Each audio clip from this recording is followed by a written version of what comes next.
Level Spirituality. Welcome, it's Wednesday night. We got another episode 10 of Street Level Spirituality coming at you. We're going to be doing complimentary tarot readings, hanging out, looking at the astro weather coming up for the end of May and into June. And we're just going to see what the hell everyone is up to tonight. What's up? Welcome to Street Level Spirituality. Intro video. Go. It's not working. All right.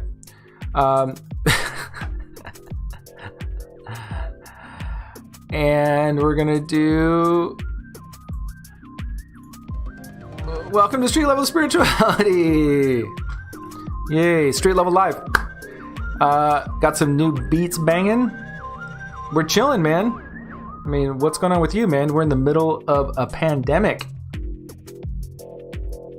Latest statistics are a mortality rate of 0.66, possibly much lower than expected. I don't want to get into it. Who cares? Just want you guys to know that 99.9% of the panic and the fear in the world is in our heads. So let's be safe. Let's take it seriously. Let's not put people in danger. But hey, you know what? Let's not let fear erode our lives either. Let's stay focused on the spiritual path, which is having patience and having love and grace and unconditional acceptance in the face of all this, in the face of all parts of our humanity. And let's not let fear erode our relationships to ourselves or with other people in our lives, right? Got to bring the love. Anyway, coming in on a Wednesday night, StreetLevel.Live.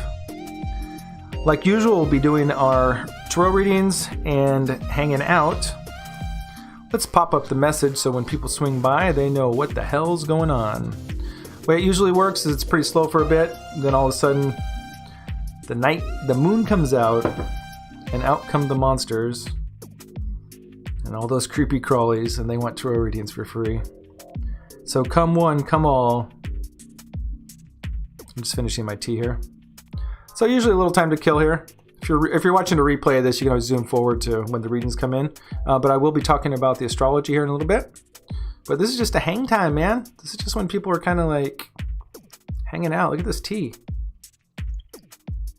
Some chai tea brewing up here to give me some zing this evening. Oh, Jesus Christ. I'm just dumping tea over myself. Well, yeah, it's warm. Feels good. Anywho, what the hell has been going on? Lots of changes. We have lots of planets going retrograde. Venus going retrograde. Saturn going retrograde. Jupiter going retrograde. Things slowing down. We have the nodes, the north and south nodes, changing signs.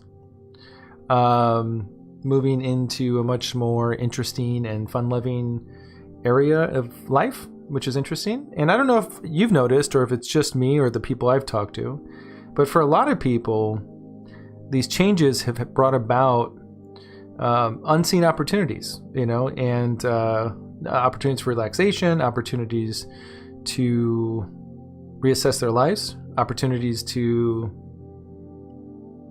I'm doing this. As soon as for some reason, it was almost like the day this went down, I was like, all right, let's do this. We're going live. So anyway, I think a lot of new directions, new opportunities for people reevaluating things, and, it's not a bad thing, right? So, anywho, let's check the stream. Let's see if let's hit up stream. Oh, there I am. I'm live. Episode 10. What do you guys think? Do you think is it too dark? No, lighting looks pretty good. Yeah, it's looking pretty good. Yeah, that's good. Anyway, complimentary 3-card tarot reading. Get in early. It gets busy, and then everyone's like, oh, me next. I am going to check and see if my bot is working. My bot seems to have an attitude with me sometimes, so I'm just going to turn off the bot. Let's turn the bot back on. That seemed to work last time. And hopefully we can get people in the queue here. I'm going to be going over, until we get the first reading in for the evening, I'll be going over the astrology for the month of June, checking out some of the highlights. And then coming up, I'm a little behind on them, but well, it's not behind. It's not till June, but I'm going to be publishing my new Hanging With series, which are 12 published videos talking about the astrology for the month of June and also how that pertains to each sign individually, and then doing a personal tarot reading for each sign. So those are 12 videos that I do every month. You can check those out at Street-Level.net or StreetLevel.Live, 2 websites of mine. Still trying to figure out. I think StreetLevel.Live. I think I'm going to just stick with that one. I think it's kind of cool because the show is StreetLevel.Live. Anyway, got some other cool stuff on there too. There's some t-shirts, anything to make your life more spirited. Got some flower essences to help purify your etheric field, all that kind of stuff. So check it out. StreetLevel.Live. So it just rolls off the tongue better, right? Or Street-Level.net. We'll take you to the homepage. So check it out. Let's see. Well, I guess we can. Let's go ahead and say something in the chat and see if we can get this robot working. Let's see if !join works. For some reason, it said it needed 10 minutes. 10 minutes to work. I have no idea what's going on. But I guess if you're not paying for something, you're using it for free. Beggars can't be choosers, right? Oh, we got 3 viewers on. Well, if anybody wants to... oh, there we go. The robot's working. Yay. Thank you, robot. Thanks for coming to hang out. If anybody would like a reading, don't be shy, because it does get busy later. Hey, it's Daisy. What's up, Daisy?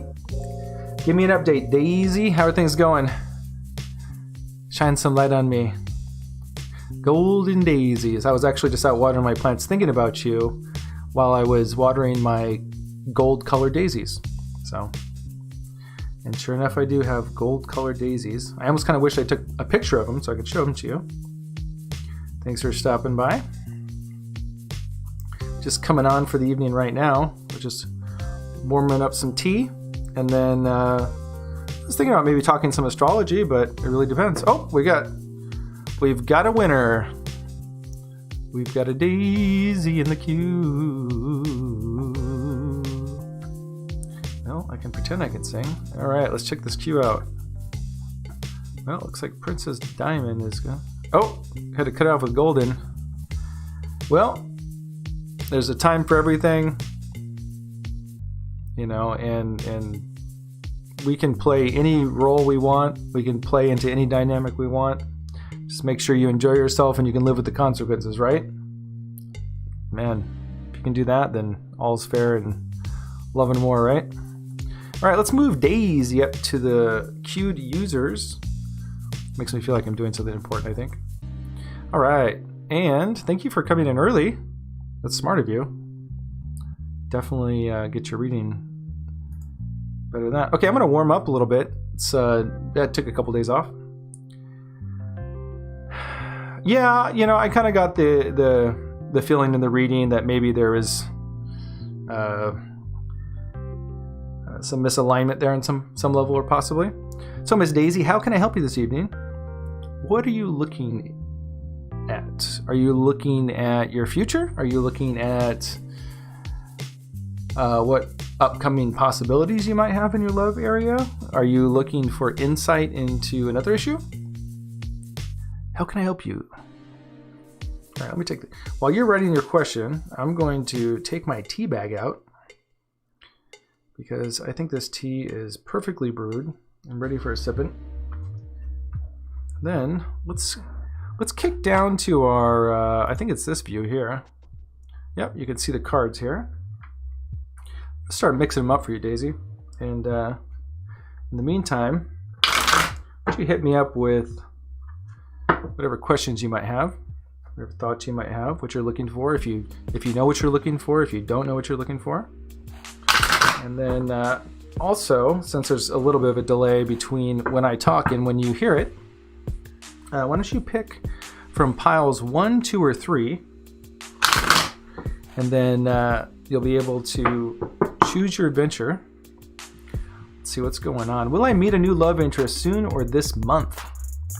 Well, the good news is this, is the cards have been off the hook lately. Really been talking.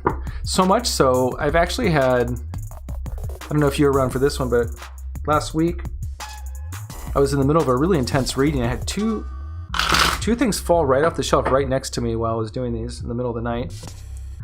That was intense. And then I had a client who I did an hour session for over Zoom, and as right in the middle of me talking to her when things were getting kind of deep is the fire alarm goes off in my place for no particular reason.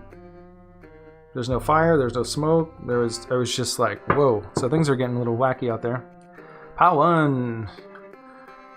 All right, Miss Daisy. What have you been up to the last couple days? You working? Chilling? What are you doing? Making music? Hanging out? What is Daisy doing? Hanging out by yourself? Tripping out? What are you doing? Writing? Watching movies? What's Daisy doing?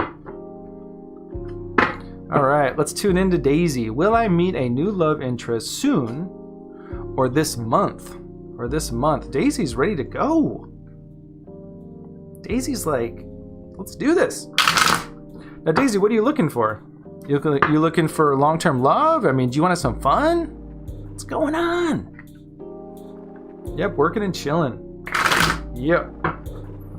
I worked today. I did a photo shoot today for a real estate company. It's beautiful. We got to take pictures of these this family of female real estate agents in front of this $4 million mansion. It sounds exciting. It was not exciting. It was kind of boring. And I'm just finishing up a magazine ad for that. And then I think tomorrow or the day after that, we're launching a new record company. I'm not my company. I do brand development and marketing stuff. And so it's pretty exciting time. I mean, I'm just, thrilled to have some opportunities. That's wonderful. All right, what's going on with Daisy? Yeah, there's nothing that fills in the blanks better than enjoying yourself. And if it's mutual, right? If both people, are looking to, share, right? And raise each other's energy and bring joy into each other's lives respectfully, then, you can do whatever the hell you want, right? So, Pari Preeti. Oh, we got Pari Preeti back. Same exact question. Pari says, when will Jagjit unblock me? And Pari, if you recall correctly, last time you came in, you asked the question about 8 times and left.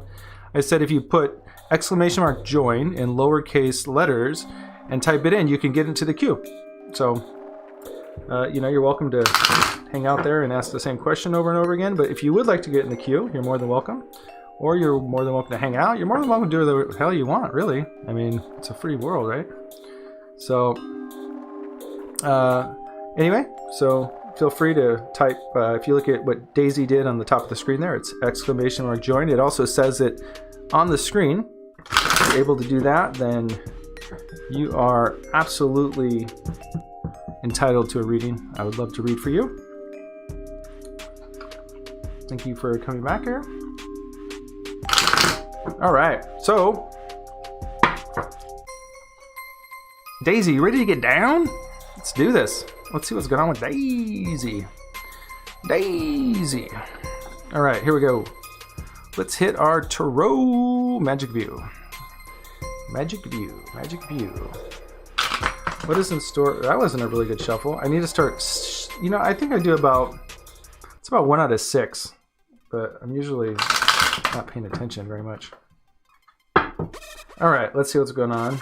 Miss Daisy. All right, you got a popper? There we go. Nature of the reading. Balance of resources. Resources are not just money. Resources are also our values. How do we balance our resources? How do we balance our values? Let's see what's going on. I'm going to give you a 4-card reading. Let's see what's influencing it. We got the Emperor. In the recent past, we have getting tired of walking away from things. This Daisy wants to walk towards something, not away from it, right? She's like, I'm over walking away. I'm over building things. I'm over getting it 90% of the way there and walking away. Why is that? What is happening? All right. Am I going to meet someone? Well, Miss Daisy. Again, I do readings for spiritual growth, right? So you can ask the question, am I going to meet someone? But the cards are going to tell me what's going to be the most appropriate thing for your spiritual growth. If you're into it, that's the reading. So out of that, I can kind of pick and see and pull some timings and things like that. So let's just see where this goes, okay? So the nature of the reading, you have the Two of Pentacles. The Two of Pentacles is balance, being able to be adaptable. It's managing your time. It's prioritization. It's balancing your resources, right? It's taking the time to make it work, right? So if we don't manage our resources, what happens? Then we get tapped out, right? And again, it's not just financial. These are values. These are your inner resources, right? So we have to find, our footing to be able to have the resources to function, right? And that includes resources, the energy to be there for someone, right? So the message I'm getting here is to really, really rein it in and not overextend yourself or overexpend yourself energetically. Now, I don't get any ideas here that any of this is mental energy or anything like that. So this is just really about slowing down, right? Slowing down and tuning in to what you have to work with, things that you might want to focus on kind of receiving or getting, right? Suditi's in the house. Welcome, Suditi. I've been blessed with Daisy, and I've got my good friend Suditi back. Pari Preeti's back again. We haven't connected yet. Pari's really interested in knowing when Jagjit will unblock me. We've had that conversation a number of times. I'm very curious. I am looking forward to making a connection with Pari Preeti, but it doesn't seem to really move forward, right? It's like that relationship where you're like, you're ready, you're willing, right? Both people are showing up, but it's just kind of like not happening. I don't know why. Anyway, Pari, you're always invited to type !join, lowercase one word, if you like a reading. I'll keep extending that to you out of love. Resources. If you want to be able to give something, you have to have something to give. The only way you have something to give is if you have the resources in abundance, right? So what we do is we slow down and we make sure that we have something. So when we meet that fellow, when we go on that date, when we show up, we got something to give and we're not expecting it from someone else. That's the energy I'm getting here. Interpret it as you wish. What's influencing the need for this is this energy of the Emperor. Now, the Emperor, he's an authority figure, he's a father figure, he's kind of the ultimate masculine energy and balance, right? It's a solid foundation, right? So you want a solid foundation, right? You are tired of building something up and walking away. You want a solid foundation. It's really in your own hands. I mean, if you look at this card here, it's like it's in your hands. You've got everything you need. So it's just how, it's like imagine if you're holding a rock, right, in one hand, and you have to hold your arm out, right, like this. Now, if you're able to pass it back and forth to one hand and the other hand and have your arm out, it's going to last a lot longer than just holding that in one hand, right? In one hand, eventually, it's just going to fall out from underneath you, right? Or it's like when you pick up, the cup of hot tea, right? And you're like, oh, and you go like this, and you go to this hand, and this cools off, and you go to this hand, and it cools off, right? So the idea is like you can manage your resources and make them sustainable in the long run by just passing it off, not going to extremes, right? So anyway, that's the message there. Now, these are the underlying messages, right? These are the spiritual messages that are going to help the underlying, the root of the situation, so we don't continue in loops, right? We don't want to continue in loops. Now, this isn't the fun stuff to talk about, but it's the important stuff, because if we can get this stuff wrapped around our heads, then we're going to not be in these same loops, right? And when I say not the same loops, I mean this right here. Walking away from something, right? So if you see this card here, there's all these cups built up and stacked on each other, right? But the person's kind of walking away, the moon's out, you can tell the emotions are high, right? This person put a lot of work in, you know, look at all these, the cups with the water, and it symbolizes emotional giving. Look at all this effort. But there's one cup missing, right? And they take that one cup and they walk away. So they leave limited on resources. Look at, they don't have a lot left to give. Daisy, you don't have a lot left to give. You're tired. You're tired of giving and walking away. So what is going on? What is going on? What is going on? What's going on? Now this boils down to you managing your resources, not giving more than they're worth, right? Now you gave away, or you walked away from Mr. Golden. Beautiful. What a wonderful...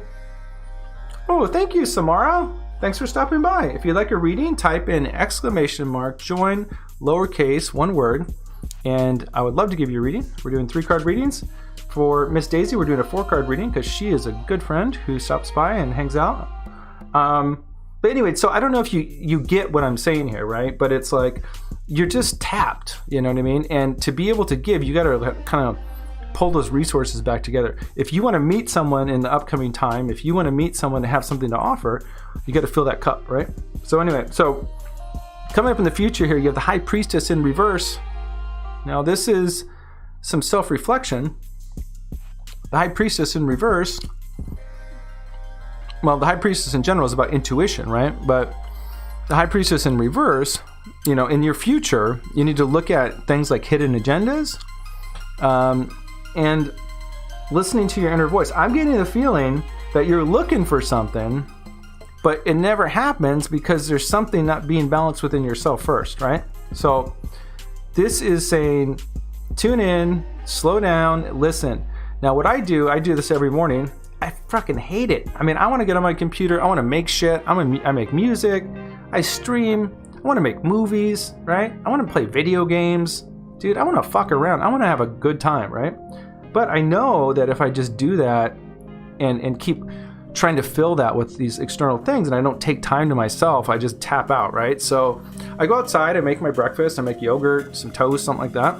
I go outside and I put out a towel and I sit in the sun, you know, and I just let the sun charge me up like a battery, right? And just try to get some kind of energy, right? It's better to feed off the sun than each other, right? So anyway, this is just a card of saying go inward, slow down, really get in touch with the inner voice. I mean, this is hit the hot tub, smoke a spliff, you know, do whatever your thing is, you know, to chill out, right? And just get in that space. You know, I don't know if you remember when you were younger, man, but when I was a kid, I'd get in bed and I'd just snuggle up to those blankets and I'm like, yeah, and just get in there and love it. And it was just me, right? No one else filling the bucket, right?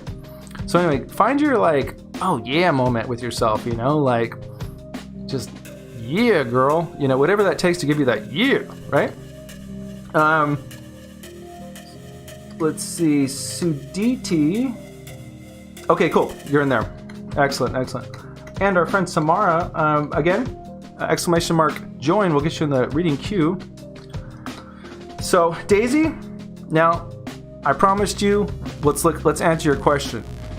These cards are going to give you the hard work first, and then let's look at the fun, okay? Now, you charge that battery, girl, all right? Whatever it takes, okay? Now let's flip some cards here. Got a Knight of Cups. There you go. There's your boy, okay? This is somebody making an emotional offer. This is somebody, you know, a gentleman who's classy. He's coming up. He's in touch with his emotions. He's got an emotional offer. Well, guess what? You need to have a full cup just like he does. Your battery needs to be tapped just like his is if you're going to make that work. So I'm going to leave it at that, Miss Daisy. Hopefully that's helpful for you. Charge that battery. So when that battery comes along, you guys can touch batteries together and it's like, zay-yay-yay, right? Fun. Gotta feel it, right? Get that Kundalini energy rising. Get Daisy back on her horse. Get Daisy tapped. Now I just read the cards the way I see them. Hopefully that resonates for you in some way. And if not, then I did my best, girl. Sending all the love to you. Always the kindest. Always looking out. I much appreciate your company, Miss Daisy. Timing. Here, I'll give you some timing. I didn't answer that question for you, okay? So let's pull some cards for times. I gotta make sure to take care of Miss Daisy. Take care of Miss Daisy. Well, how's that for you? There you go. All right, well, I take this as a dual message. I didn't pull it for the card, I pulled it for the number, right? Okay. So you got 15. That's 15 days, 15 weeks, 15 months, all right? So that's what you're looking at. Now, I do feel like this card's also trying to tell you something, you know, don't get hooked on the sauce, if you know what I mean, right? Don't be just looking at that boy who's got those stuffed jeans, if you know what I mean, right? It's all about making the connections, the authentic connections, right? I mean, unless you just like to party. This is the party card. So anyway, I'll leave you with that. Miss Daisy, sending you lots of love. Don't shoot the messenger. I'm just here to share what I see, and hopefully it helps. My goal is to lighten the load in the world, to provide a little insight that's going to move us forward, right? Not in the same patterns over and over again. So hopefully that's good. Miss Daisy, sending you lots of love. I appreciate your support on the channel. You're awesome. Thank you. Popping in to the queue, I've got number 1 in the queue. I have... Oh, do it. Do it. Suditi. We've got Suditi. Now, Suditi, what the hell is going on? How can I help you this evening? You're welcome, Miss Daisy. Thank you so much. All right. Suditi, welcome back. What the hell's going on? Now, Suditi, I'm so sorry. I'm so bad, like, remembering everyone. I mix people up all the time. But are you the one who's in, like, nursing school? Or am I mixing you up with someone else? I'm sorry.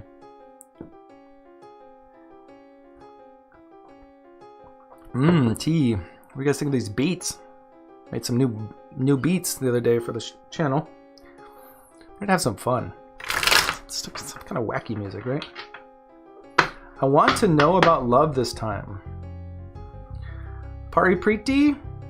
I don't know if anyone can help Pari Preeti, but Pari, you have to type in an exclamation mark on your keyboard. And then follow that with the word join, all in lowercase. I'm really trying to help you out here. Now, maybe we could give Pari... Will I meet somebody new this year? That's a great question. I want to know the same thing. So what? I mean, I wish somebody would give me a card reading, because you know what? I'm here listening to all your guys' readings. Where's Mr. Right? When's that love gonna come along? And I'm wondering the same thing. I'm like, yo, dude, I'm just hanging out here in my little hut. Where's the lady of my dreams? No, I don't need that. Okay, Suditi says, will I meet somebody new this year? Let's check it out. Let's see what the underpinnings are spiritually. Suditi, while I'm shuffling the cards, since there is a delay, why don't you pick from piles 1, 2, or 3? So by the time I'm done shuffling here, we can move right along with your reading.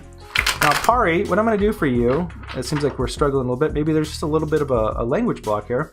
I'm going to go ahead and add Pari in right after Samara, if everyone's cool with that. Just, you know, help a brother out. Help a sister out. I don't know if Pari is a boy or a girl. I'm assuming it's a human, right? That's a good. That's a good. Suditi, the hell you been up to? Tell me what you've been doing. What you doing? Okay, I'm assuming you're a girl because I can see this tiny, tiny little icon on the screen. It looks like a female. Or a very attractive looking man with long hair. I'm not sure, but I just can't tell. It's just too tiny. But I do see hair. I see a nice complexion. All right. All right, let's see what's going on here. Samara's in a good mood. Samara's in a major good mood. She's ready to party. You guys want to have some fun or what, dude? Come on, Wednesdays suck. Let's mix it up. Dude, I got my my tea here. All right, so I should probably get back to where the camera is. Oh, I didn't even realize the camera was on me this whole time. All right, so let's kick it down. Let's do the Tarot split view. Or let's not do the Tarot split view. Let's do the Tarot view. All right, there we go. You don't have to look at my mug anymore. All right, proof that I do shuffle. Proof that my fabric's loose and falling off the table. Proof I can't shuffle. And let's mix it up. Okay, we have studies. Are you making some time to get in touch with yourself? Have fun? Fun time for Suditi? Dude, life's short, man. Dude, it's okay to study. It's okay to have fun and do all that stuff, dude. But it's also important that your spirit, right? Your vitality. And I don't mean in some crappy religious way. I mean this like your fucking spirit, man. Like who you are, how you feel. That you wake up with curiosity, right? Excitement, right? Ain't no dumb job worth nothing. You ain't feeling the spirit, right? All right. So, getting on with the show. Suditi would like to know, will there be love in her life? And let's check it out, because the cards always do the spiritual work for us, right? There's always pointing us in the right direction. And I think Suditi, my God, my robot just keeps talking all the time. Suditi, did you pick a number? Suditi. Which one would you like, Suditi? Pile 1, pile 2, or pile 3? You get to choose your own adventure. Maybe you already did, and I just can't find it on the list. I don't see it. Okay. I don't see it. Where am I going? Oh, there we go. Okay. Studies most. Okay, so anyway, there's a bit of a delay, but hit me up with 1, 2, or 3 when you're ready, and we'll move on with your reading. After that, we will have our new friend, Samara Major. Pile 1, you got it. Magic 1, let's see what's going on. Suditi, what is going on? Uh-oh, Queen of Cups in reverse. Recent past. Oh, she's kind of had it all. Well, not the card everyone's excited to see, but it does mean transformation. It does mean big changes. So let's see what's going on with this. What's going on with this? Let's see. Well, let's see what's influencing this. Oh my God, you got some big changes going in your life, girl. Well, these cards, they always trick me, right? It's like, I could ask it. I could say, yo, dude, when am I going to meet that girl? You know that girl I keep dreaming about? Miriam, what's up? Welcome. Thank you for joining us. We are getting down on a Wednesday night. Miriam, I would love for you to join. Party Preeti is going to be next in the queue after our friend Samara. I'm really trying hard. But Pari can't figure out how to get in the queue, so we're just going to just give him the gratitude grace queue. And then Miriam, so if you want to type in !join all in lowercase letters, it'll put you in the queue, and just keep in mind Pari Preeti will be before you. Okay, so I'm going to kick up the pace here a little bit because we got getting a little busy here. Okay, so let's just kick it down, and I'll do what I did for Daisy for you. I'll first tell you the spiritual work, and then we'll look at the boys, right? Or the girls. Boys, I'm assuming. I don't know. It's like you just can't assume anything. You get in trouble. I don't know. But anyway, this romantic connection. Okay, so what's going on is you have the Queen of Cups in reverse. That's the nature of the reading. The Queen of Cups in reverse and the upright position is the mistress or master of the emotions, right? Somebody who's really mastered the emotions. So when the Queen of Cups is in the reverse position, there's a little bit of emotional insecurity, right? So there's some emotional stuff to look at here. What are these insecurities about? Is it that, I'm sitting at home all day studying, I don't feel pretty, I went through some stuff in the past, what is it? So what's influencing it really kind of tells me the story. I mean, you had a tower moment. A tower moment is a life-changing moment. You built on sand, it crumbled down, and now you think that's reality, right? But it's not reality. This this is something that happened in the past. It does not dictate your future. And typically, like I said, with the Tower, it's kind of built on sand. That means that the only way something like this would repeat again is if you built on sand again, so to say, right? So you don't want to do that. You want to make sure that your value systems are aligned with another person, right? So, and this doesn't necessarily mean relationship. I don't know if you've been in many relationships or what, but there's an insecurity emotionally from some experience in the past that kind of shook you up or scared you, right? So again, it could be a breakup, it could be something like that. But you just have to be like, you know what? Go look at a rose bloom, right? Especially this time of the year. It's a wonderful time for it. And just look at it. It's delicate, it's fresh, it's new, it's innocent every single time. They bloom when they do. Don't freak out, right? So insecurity in this sense will remain as long as you're making decisions that aren't for the right reasons, right? That's why we have these breakdown moments, is because the things that aren't authentic break down eventually. Things that are authentic stick around, right? So, or you're just, dude, you're just hanging with the wrong dudes, So anyway, don't let the past, don't let whatever this pain is from the past, dictate your future, so to say, right? So, you want to make sure what you're bringing into a relationship is a full cup meaning that you're fully emotionally available and have something to offer the relationship. Now, here's the good news. The good news is that in your recent past, you have the ultimate example of full cups. Look at this dude. He's chilling out. He's got his arms. Now, that's confidence, right? That's confidence. So, look at this dude. He's got his arms crossed. All the cups are full. He's just like, I'm the master. All my emotional needs are full. I'm totally secure. So what this means in the previous position is that before you had this Tower moment, before you had this big life-changing experience that brought about some insecurity, your cups were full. So you know what that feels like. So it's not going to be hard for you to remember, right? And you kind of, it's almost like you want to get back to this, right? But a part of you, when you see the death card, don't freak out. This is like the near future, right? So it doesn't mean you're going to die. What it means, the death card is transformative. It's transformation. And what happens, it's like a birth or a delivery into your true self, right? So, there's some sort of transformation you're going to be going through. And just keep in mind that anytime you go through transformations like this is commonly associated with like the planet Pluto, right?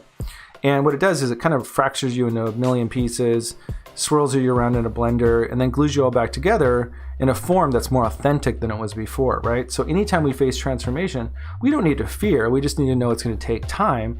And the benefit that we get out of it is to go through the process of new energy, right? And having a fresh perspective on life, right? So now this could mean that you have a transformative experience with a partner, a male partner, right? Now it does look like there's an offer coming to you, but see this guy, like the spiritual realms are offering you something here. The cup is an emotional offering, right? But you're staring at these three cups that are down here, wondering where the fourth one is, right? So even though it's right there next to you, you're not turning and looking at it, right? So that's indicative of our attitude. Well, that attitude comes from this wound, right? Or this experience that you had in the past. So you're going to have to really look past this experience and back into your past to recover the emotional state, the emotional presence that you used to have, and that you can recognize that this does not define you, so you can have the right attitude to see the opportunities, if that makes sense. So hopefully that wasn't too convoluted or too confusing, but this is about attitude, right? This is about saying, you know what, someone punched me in the face, I'm still going to get back up, I'm still going to go out there in the world and be the beautiful person that I am, knowing that I deserve love, and that when it comes to me, I'll be able to recognize it, right? So that's what you're there. So, and when you do that, you regain your sense of vitality. The Queen of Wands, she's got the wand, she's got the sunflower. Now, this is somebody who's reconnected with the energy of life, right? Now, these days, this is hard for people to understand because, hey, Crystal Davis, thanks for stopping by. Yeah, and it's okay. It's a process, and again, you've already went through the hard part. The tower is the hard part, right?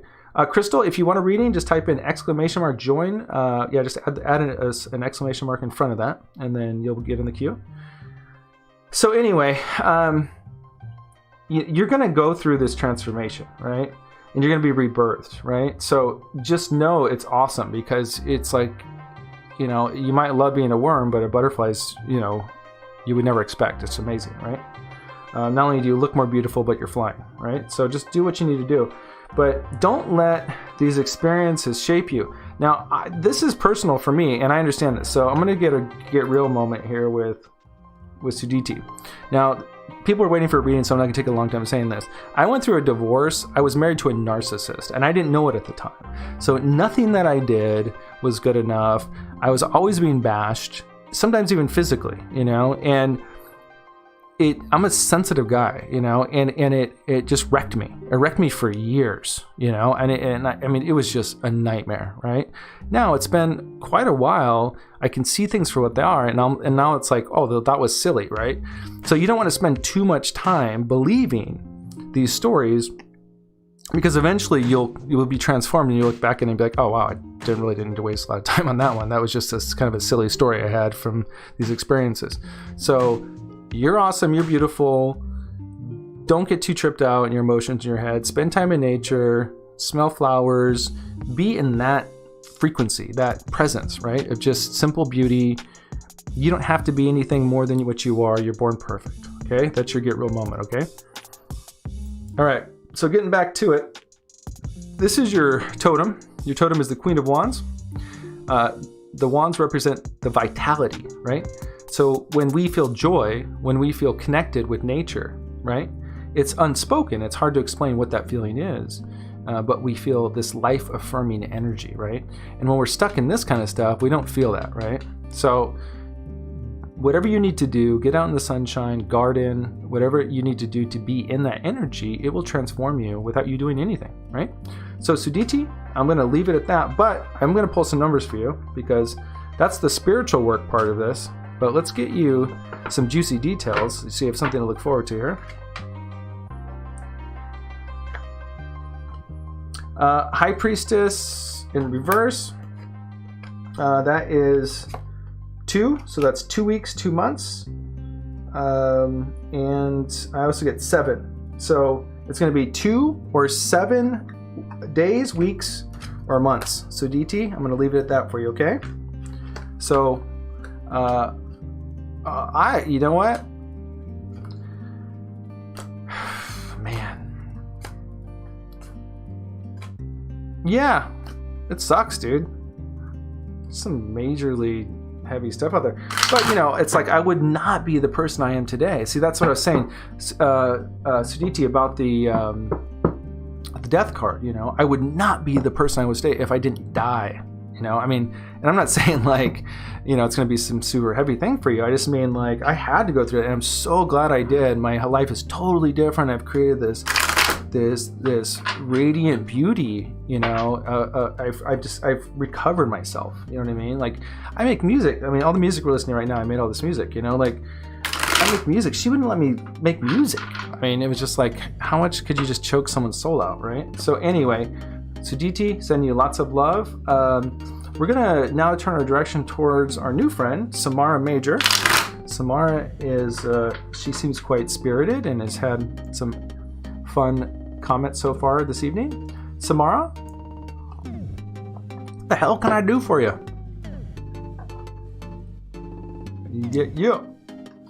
Yeah. All right. So anyway, thanks everyone new who's joined since.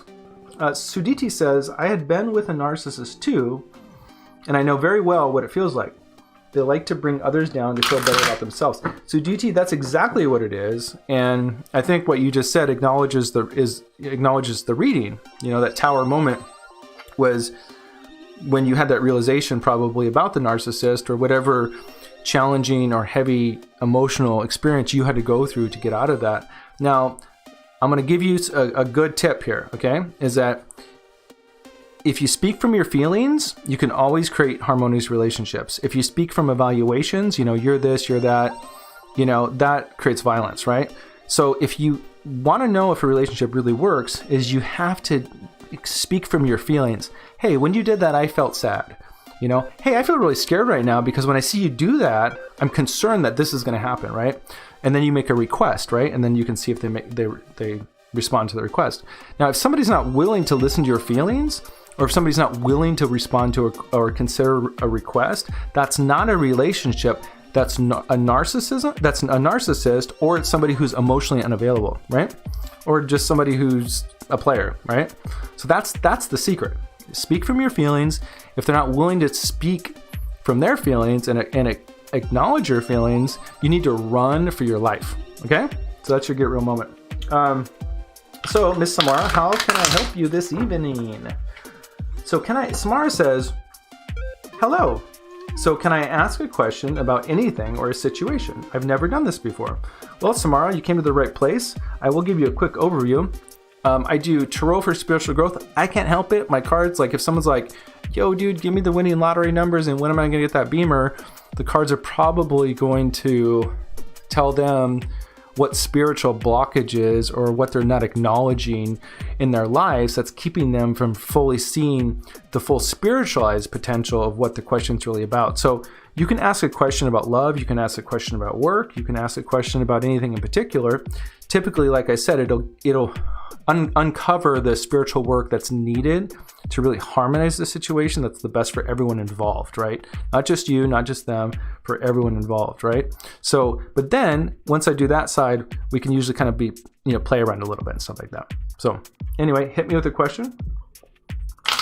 Oh, Suditi, you're welcome. I'm so honored that you guys are here and stopping by and sharing this time with me. It's a wonderful way to spend my Wednesday evening, and it gives me an opportunity to explore this part of myself that I've ignored all my life, right? Like, I'm wearing pink, I'm doing tarot card readings, this is not my main job. This is not typically how I present myself to the world for a lot of people.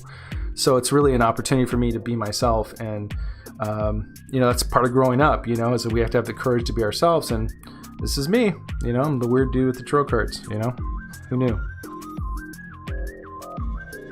Suditi? You got it, girl. All right?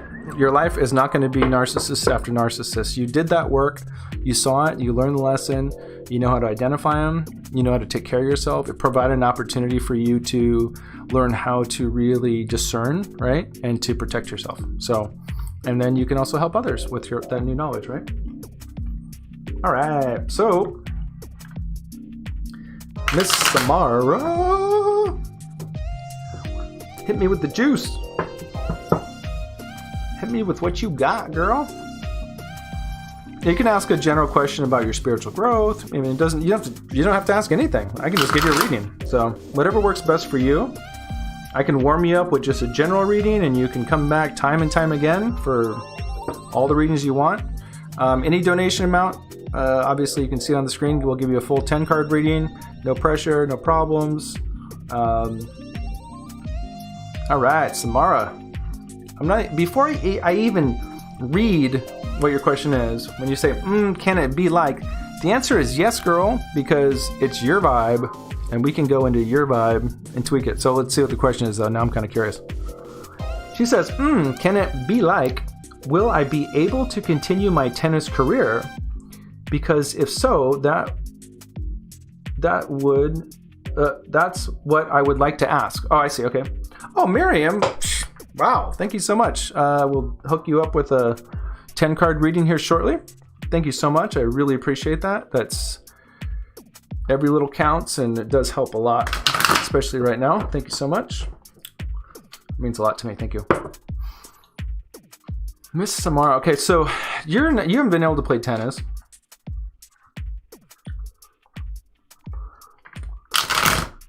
It's dangerous. Dangerous playing tennis. Those balls aren't clean. Gotta clean those balls. Keep those balls clean, or people are gonna get sick, girl. And I don't know if it's time for that. My daughter does aerial dance. I don't know if you know what that is. Fabric dance. You ever seen that? Like Cirque du Soleil kind of stuff. She's been doing it for, God, I don't know, 7-9 years, something like that. A long time. She's been dancing every week for 7-9 years, whatever it is. And she had to stop totally also. So I'm assuming you're in that situation, right?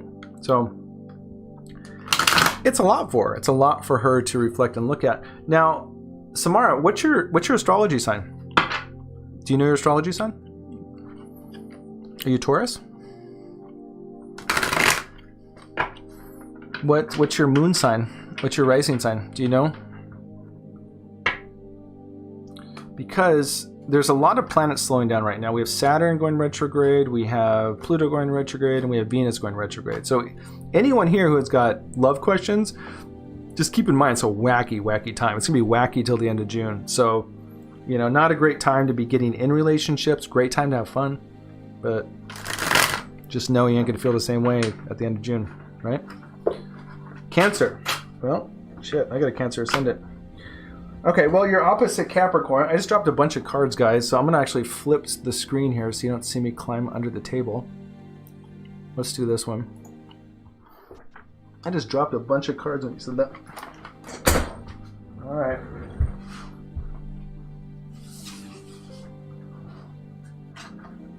Apparently, these needed to be mixed up in a certain way. Cancer. Okay, so you said the nodal axis go through your sign for the last year and a half. That means there was a lot of karma. And you are opposite Capricorn. And there's been a shit ton of wacky stuff going on in Capricorn for quite a while now. So if you're a Cancer, you probably got clobbered over the last, I don't know, 3 or 4 years. Like clobbered. Lots of loss or changes. Intense heavy shit. Especially in your relationships with other people. So, so you've been doing the tennis thing. You want to... All right, here we go. I want to see what's going on. Okay, all right, let's tune in here. Let's see what the cards have to say. And let's flip you over to the Tarot view. All right, so Miss Samara, would you like pile 1, 2, or 3? I'm going to ask you that early on, so...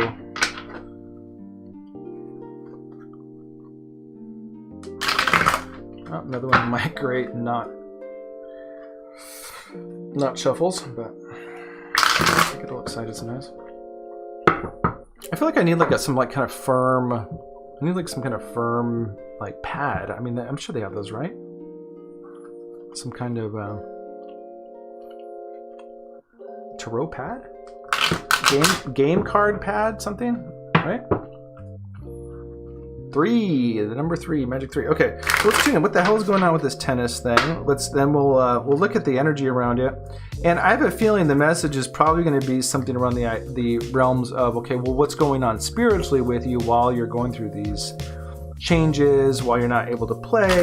Who are you? What are you learning? What opportunities you're getting out of it? So, okay, so let's do 1, 2, 3. She said 3, so let's do 3 reverse stack. Let's see what the nature of the reading is for Miss Samara here. Okay, well, so yeah, you're not, celebration's not happening, right?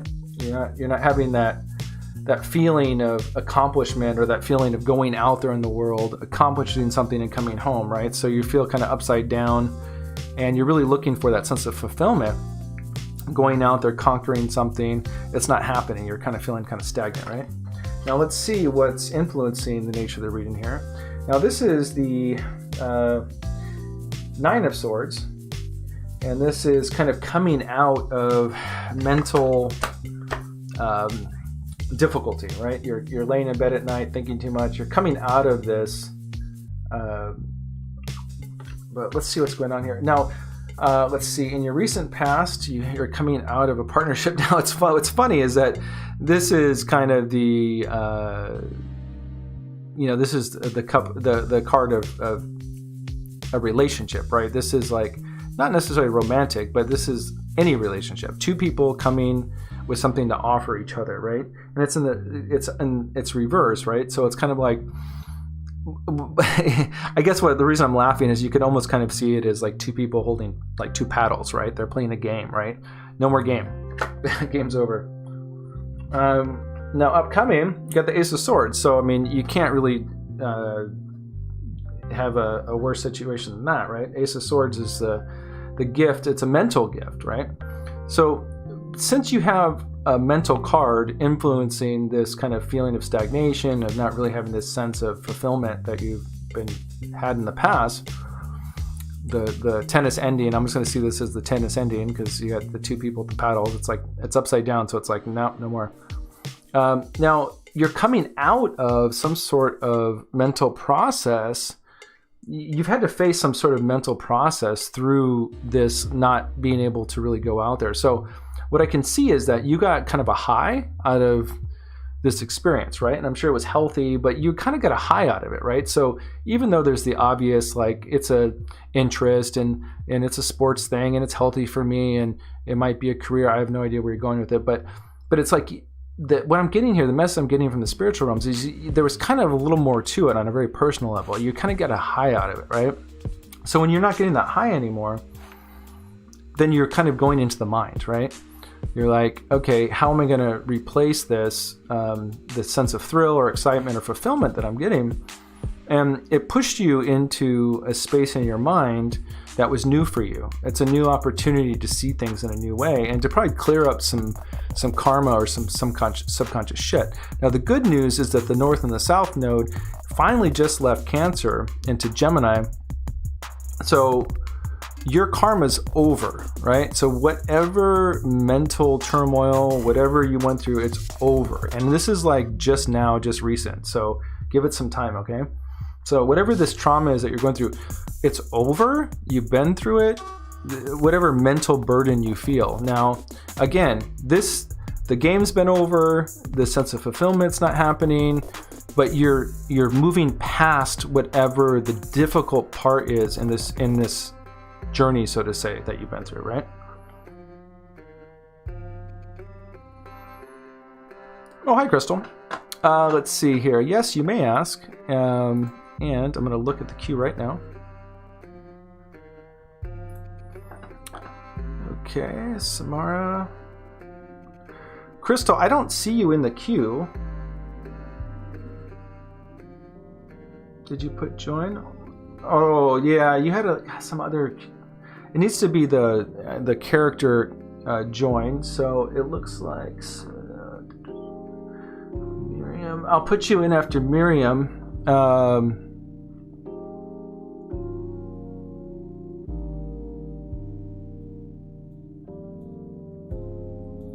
Yeah, the hammer's over. I mean, it's totally done. Now, there's one little last taste. Crystal, I'll get you in right after Miriam if you want to hang out, but I don't have you in here. Just if you look up and you see like another person that typed in join, it needs to be the lowercase exclamation mark, not the character, not the emoji that you put in, and it'll put you in the queue. If you could do that, that would be really helpful.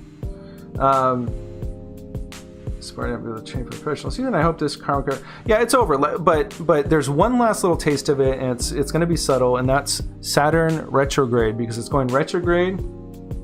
Yeah, I'm keep getting the emoji exclamation mark instead of an actual exclamation mark. So it looks like there's probably a little confusion there. Crystal, no problem. I'll get you in right after Miriam. Okay. Okay, so sorry, kind of getting pushed around here a little bit. Okay, so in regards to your situation here, is Saturn is going retrograde, and it's going to dip back into Capricorn a little bit, which opposes Cancer. So there might be a little bit. There is some karmic return. So if you've been a good girl the last year or two, you should be fine. If not, then there might be a little karma stuff, but you're good to go. Now this is your outcome card, okay? Samara, your outcome card is the Ace of Swords. This is what you want, okay? The swords of the mind, right? And the Ace of Swords is it's like it's a message from God. It's an opportunity. It's a mental opportunity, right? So this is a change of mind. This is a mind going in a new direction. This is something that comes out of nowhere and affords some new opportunity that you never expected, right? Now, what's interesting is this is the mind, right? So there's something that's going to be intellectually stimulating for you that may not replace or take away the sport, but will maybe possibly provide a new direction or new path that's going to lead you into your highest expression, whatever that might be, okay? Now, I got the Strength card. I'm just going to give you another card here at the end. And this is cultivating patience, right?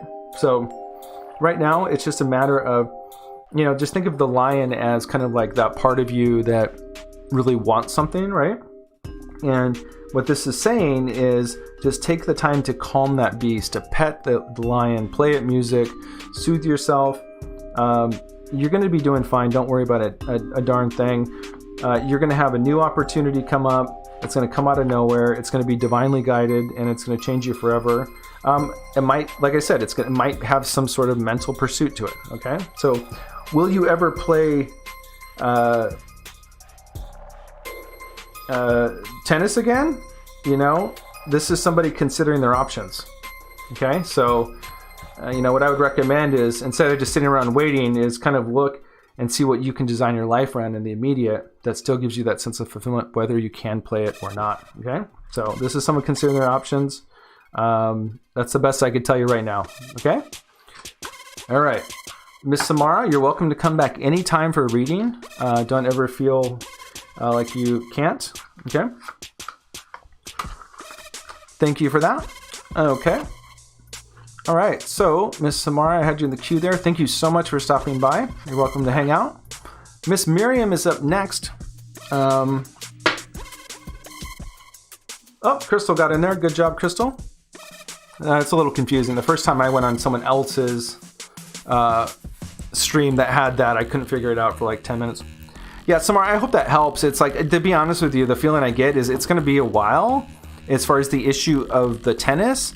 But what I'm getting is that if you really trust your life path, that it may not be about the tennis in the long run, so to say, right? So just trust the path, and there might be some intellectual pursuits that really, you know, give you a level of fulfillment or a path that you never expected. So I'll send you off with that. Send you lots of love, Samara. Thank you for stopping by.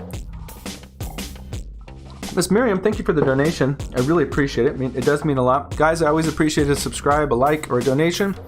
Not required at all. I don't run my channel like that. But it does help. If I help you, then thank you so much. If not, I just love hanging out with my homies. All right, so what's going on here? Oh, I guess I've just had a blank screen with red on it for quite a while. Anyway, doing my best, guys. And I'm running a 2-camera show here. One man. I'm doing readings. I got a queue. Give me a chance. Miriam, the hell's going on? And let me tune into your vibe. Let's talk about Miriam a little bit. All right, let's change the view. There we go. Let's talk to Miriam. Hey, Miriam. Thanks for stopping by. Much appreciated. And I look forward to giving you a reading. The question is what's going on? What's your question? And are you open to a reading that has spiritual growth involved in it? Maybe not always answering the question exactly the way you want, but trying to figure out what's going on behind the scenes and what can lubricate the situation, make it move, bring more vitality and spirit into your life. If you want that, you're in the right place. Hit me with a question, or you can just ask the question of what's best for my spiritual growth at this time.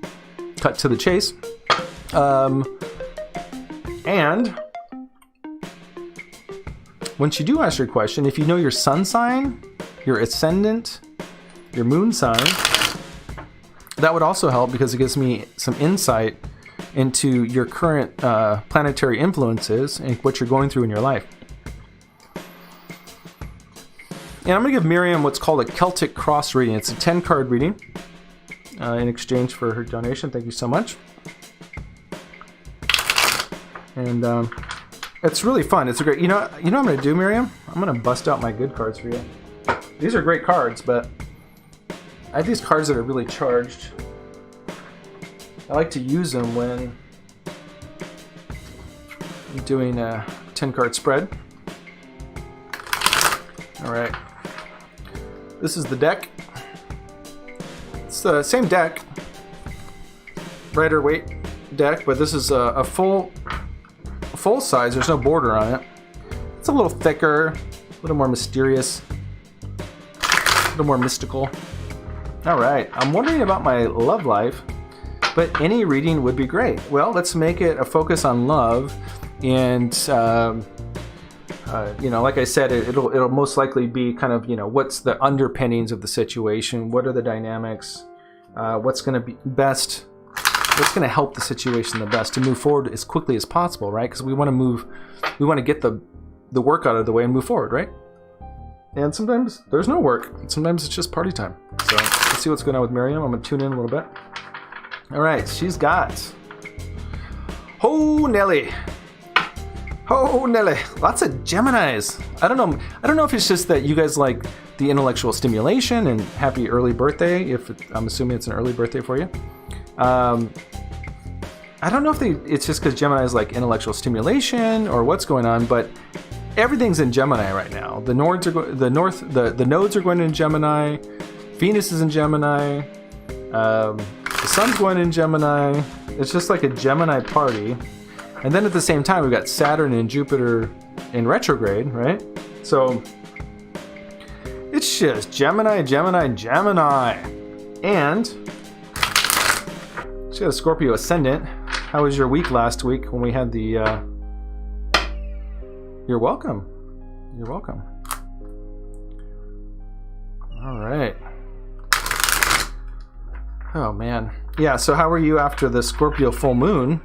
Was it the 7th? It was emotional. A couple days of just like, I thought like demons were crawling out of the walls. It was like, ooh, very emotional. Miriam, we have Venus entering the sign of Gemini and then going retrograde. I don't even know what day it is, to be honest with you, because I just hide in my Hobbit cave. Let's check it out. 13th. Is it like today or tomorrow? So, interesting time, because Miriam, Geminis are going to get really attractive to everyone. You're going to be attracted to people you wouldn't usually be attracted to. People that usually wouldn't be attracted to you are going to be attracted to you. When Venus goes retrograde in your sign, it can bring back past lovers. It can bring back karmic lovers. You have the North and the South node that just shifted into you, so your karma's coming up. Your past. You could have like some person from some past life in Nairobi showing up to, balance something out. I mean, you never know what's coming, right? So that's retrograde until the end of June.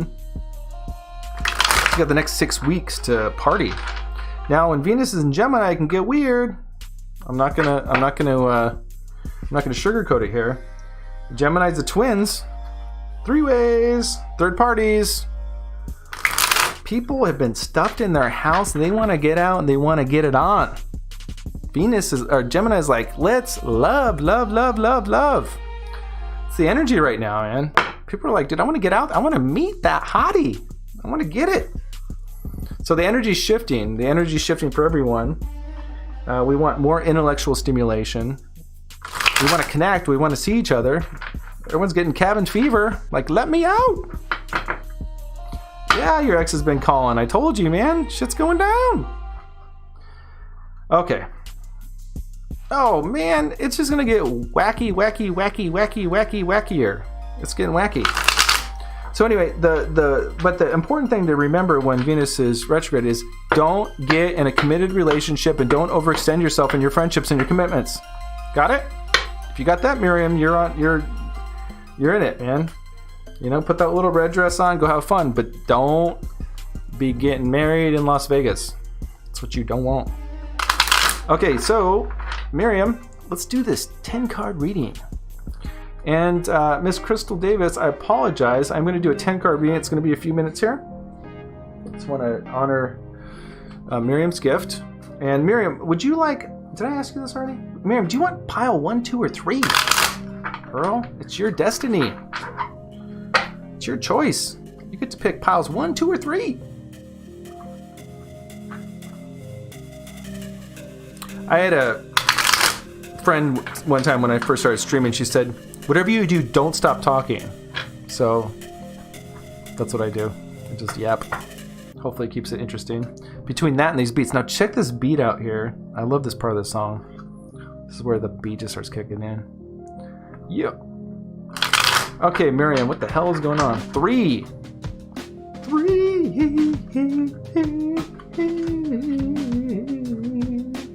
1, 2, 3, 4. All right, here we go, Miss Miriam. Let's check out your reading. Now, I do... Okay, thank you, Miss Crystal. Hopefully you're enjoying yourself. We're just hanging out, right? That's the idea, right? You guys like the beats? I made this music. Yeah. Okay. Okie dokie. Well, there you go. You got the Wheel of Fortune as the nature of your reading. The Wheel of Fortune symbolizes something that's going to change and it will never be the same. What's influencing that is that you're coming out of suspension. Your spiritual message, this is going to be the message from the angels, right? Is the Nine of Swords. This is what's going to help you clarify and move through the situation well. In the recent past, we had the Knight of Wands. Now this can easily be, well, it's a love reading, so this can be somebody who's very virile, right? He's got his wand in his hand, right? And he's got fire in his hat and on his arms. He's charged, he's sexually charged. He might have just wanted you for sex, or it could be somebody who was a fire sign. It could be somebody who was really passionate. Might be so passionate he likes to share that wand with more than one person. Who knows what that's about? Okay, in your subconscious realms, this is what is motivating the situation for real, whether you're conscious of it or not. This is who you really are and what's really driving you in this situation. And that is the Eight of Cups. Coming up in the near future, we have the Judgment card in reverse. Let's check that out. Now, is it me, or could I just slightly... I wish there was like a magic way I could just... There is a magic way. I can use my hands. Look at that. Hands are amazing. Look what hands can do. Okay, nature of the reading. We're just going to move these over a little bit so we can see everything. All right. I wish I had kind of like some magic button I could just like, you know, kind of like zoom out, zoom in on the cards. I'll figure it out one day. Okay, so then we're going to look at your attitude in the situation. Your attitude in the situation is you're tired of being right. You're tired of being... You're tired of focusing on yourself. Your environment, this has nothing to do with you. This is your environment. It's the Ace of Pentacles. You've got a gift of resources around you, right? So this could be getting your stimulus check. This could be collecting unemployment. But this could also be that your around you is a lot of abundance that maybe is benefiting you. Now, your greatest hopes and greatest fears is another Ace card. It is the Ace of Swords in reverse. Ace of Swords is a mental gift or mental opportunity. You're worried that that's not going to come. Your outcome card is a Page of Swords in reverse. We'll check that out in a second, and we will get an influencer on that, which is the Strength card in reverse. Let's tune in to these cards. There's a lot to look at here. Let's synthesize what's going on. Miriam, are you ready to dive into your love reading? Oh gosh, I wish I could do this stuff better. Let's try it again. Miriam, are you ready to dive into your love reading for May 13, 2020? Well, there you go. So boom. Okay, so let's look at your reading here. Now, the cards by themselves don't say anything. These are divination tools, right? So these are symbols that help me tune in to your greater message. I'm going to actually brighten up the camera a little bit. I'm going to open up the iris. It seems a little dark to me. Does it seem a little dark to you guys? It seems a little dark. All right. Okay, so what's going on here? All right, Miriam, we're on board. If you don't mind, I'm going to take a sip of my chai tea.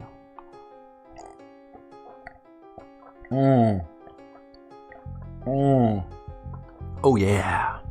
All right, so let's get the zing going. Miss Miriam, let's tune in to the nature of your reading. Nature of your reading is a really interesting card. These are times in life that things change and they never go back to being the same, right? So Wheel of Fortune can be interesting.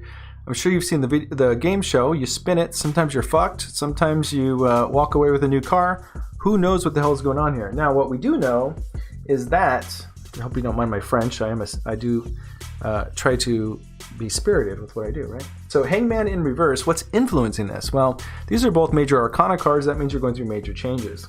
These are life changes that will never go backward, right? It always goes forward in the hero's journey. The Hangman in reverse is a symbol of somebody who's tired of hanging around, right?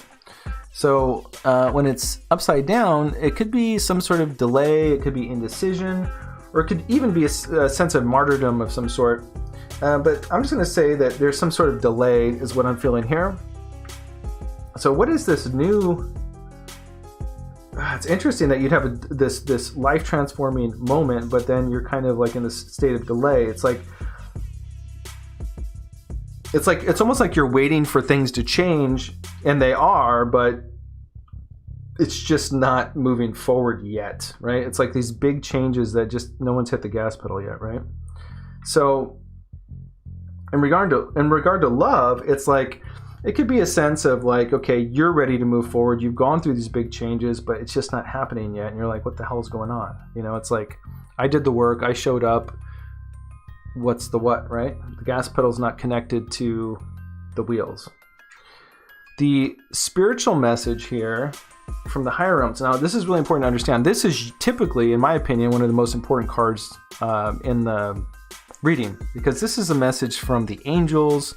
This is a divine message that helps you give a focal point of kind of what's going to help you best view the situation in a manner that's going to be the most helpful for you, right? So this is, and really, really listen to me, Miriam, when I say this, okay? This is about being open to new perspectives, okay? This is about self-imposed restriction, right? So this is the key that's being handed to you, okay? Is we don't need to do that, right? And so all of a sudden, a reading that wasn't clear here, right? About this life-changing new direction, and this kind of coming out of suspension here is making perfect sense, right? So when we have some sort of self-imposed limitation, it doesn't matter what the universe is trying to do. I mean, this is the card of the universe showing up for you, saying, I'm ready to make those changes for you. All you got to do is just untie yourself from this tree, right? Now, the good news is this, is that this is upside down, not upside down, right? So if it was, this is the right side up is upside down, right? And upside down is right side up. Wacky combination, right? So what side are you on, Miriam? And which direction do you want to go? So you can't do anything if you're sitting in bed thinking about things, right? Or you think you can't have love, or you think it has to be a certain way, or you think that the path to love is a certain way, or it looks a certain way, right? So this is the card, the message from the angels. This is the message to you that it's time to just turn off the mind, right? And turn off what he looks like or she looks like, whatever that partner is that you're seeking the highest expression with, right? And just turn it all off and watch, right? This is like, see what comes your way, you know? And when something does come your way, consider, say, you know, gosh, you know, that person doesn't look like what I usually would be attracted to, or, you know, I never really considered that this possibility was there for me either, right? And when we turn off the mind, what happens is that we turn off the emotional reactions that are limiting. And when we turn off the emotional reactions that are limiting, then what is manifest in our life is it manifests more possibilities, right? Because it's truly our emotions, our subconscious, that drives what we're doing, right? So your key here is to look at your expectations of love in your mind. It's not in reality, it's not in people, it's not in your experiential reality around you, it's just symbols in your mind, right? And just put them back where they came from, man. Take out the garbage, right? So you don't need it to be a certain way. You're going to trust and have faith that love comes from this deep place within the universe that you're worthy of, right? You're not the creator of it. This is a connection you have with the deepest roots of the universe, right? So it's allowing this process to happen. This is the universe saying, I'm showing up for you, you show up for me. That's your message, Miriam. The universe is like, I'm here. Do you want to get in flow with me? you know, or are we going to make the story that's going to not make it move forward, right? So now the good news is this, like I said, you have the Hangman in the reverse position, right? So this is somebody who doesn't want to hang around anymore. You don't want to hang around. You're ready to move forward, right? Now your recent past, like I said, you have this quite handsome, well endowed, if I do say myself, Knight of Wands in the past, who's, you know, was just a fire, you know. Again, I don't know what relationship this represents for you, but it's somebody who's maybe not necessarily the most committed. It's somebody who's kind of wham bam, thank you ma'am kind of energy. So you had that in the past. I don't know where that's going with it, or if that's coming back to you. Again, if it comes back to you, it's, you know, he wants to hook it up. You know, I don't see much more than that there. Okay, another super important card in your reading. I hope you don't mind my frankness. A super important card in your reading is what's motivating you subconsciously, right? So what's motivating you subconsciously, this is whether you're aware of it or not. What's motivating you subconsciously is the Eight of Cups. And the Eight of Cups it's a certain level of disappointment, you know, or just feeling withdrawn. So you're ready to move forward because something didn't work out, right? Here's somebody, they took the one cup they could, and they cut their losses. I mean, this is really the card of cutting their losses. So what's motivating you is you don't want to invest a bunch of energy into something that's not going to move forward, right? Now, this dude may have been fun, but he's not building with you. You know what I'm saying? He'll take his cups, put on his horse, and cut on out to the next village and share his wand over there, if you know what I mean. So I don't know who this dude is. He's not a bad dude. It's just more like, is that what you want? You know what I mean? So... you know what I mean? It's like, this guy's cool. I mean, look at him. I mean, come on. Is there anyone here that's going to say this dude isn't cool? It's cool to me, right? So he's rolling hard. Literally. I'll just leave it at that. You're over it. You want something that is more meaningful for you, right? So now this is interesting because shit's hitting the fan. And, you know, again, this is, you know, Gemini karma time. You know, Gemini is in karma time for the next year and a half. You got the Judgment card in reverse coming up in the near future. You have a major arcana card is the root of it and the upcoming future. These are life-changing situations that will forever change you as a human being. So I would say that the romance card's up for you big time, so to say, right? So Judgment upside down is self-doubt. This is when you need, I'll just be straight up with you. This is when you need to really take the time for self-examination, right? This is where you need to be like, hey, you know what? I need to be the judge to myself. I need to self-examine. I need to take the time to look at my behavior in the situation. And again, it's these self-imposed, it's all in your head, right? These are self-imposed mental views about things, right? So we have to ask ourselves, why do I need something to be a certain way?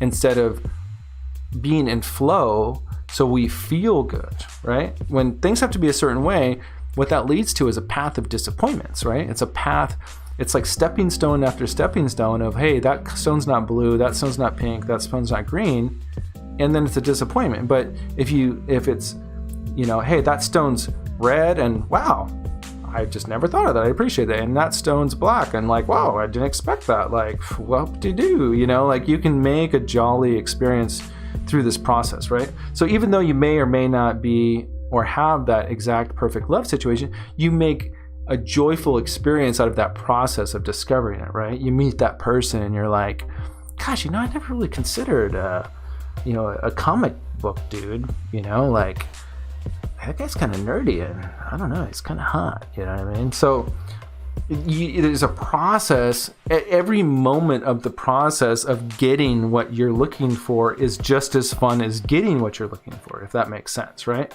So this is the willingness to surrender control and have a journey, an unexpected journey that's much more than you could have ever expected, right? You're going to have more colors, you're going to have more sensations, you're going to have more experiences, you're going to be mixing chocolate and wine, you're going to be mixing whipped cream and maple syrup and peanut butter, and and rainbows and midgets and cauliflower and anything you could fucking imagine, man. Like, mix it up, have fun. You know what I mean? Like, sometimes the views that we have of what we're capable of, or the love we're capable of, or the type of relationship we have is so small compared to what's possible, especially if the universe is like, yo, Miriam, I'm trying to bring in the big shift, girl, right? Like, it's like the universe is trying to gift you with something so much more exciting. And I mean, it's like you've never had like butterscotch toffee sauce on vanilla ice cream. Your fucking head will explode, right? So the universe is trying to bring you the toffee sauce, girl. All right. So that's that. Your attitude in this situation is the Five of Swords in reverse. Now, the Five of Swords in reverse is somebody who's kind of like tired of winning. You know, it's like, you know, if you look at this upright, you know, they've got their swords, right? And they know they're smart and they know that they can play the game well, right? But you can see the other people in the background kind of just dropping the swords and walking away. They're like, I don't want to play with you. You're not, it's not fun to have these mental games with you because it just hurts me. And then you're just sitting there proud of yourself, but you're also, you know, and you got the goods, but you're alone with them. You know, and who wants to be alone with that, right? So you're being in the reverse position just simply means that you don't want to play those games. You don't want to play the mental games. This could have been someone playing them with you. It could have been you playing with them, but you don't want to play the games anymore. You don't want to be on top.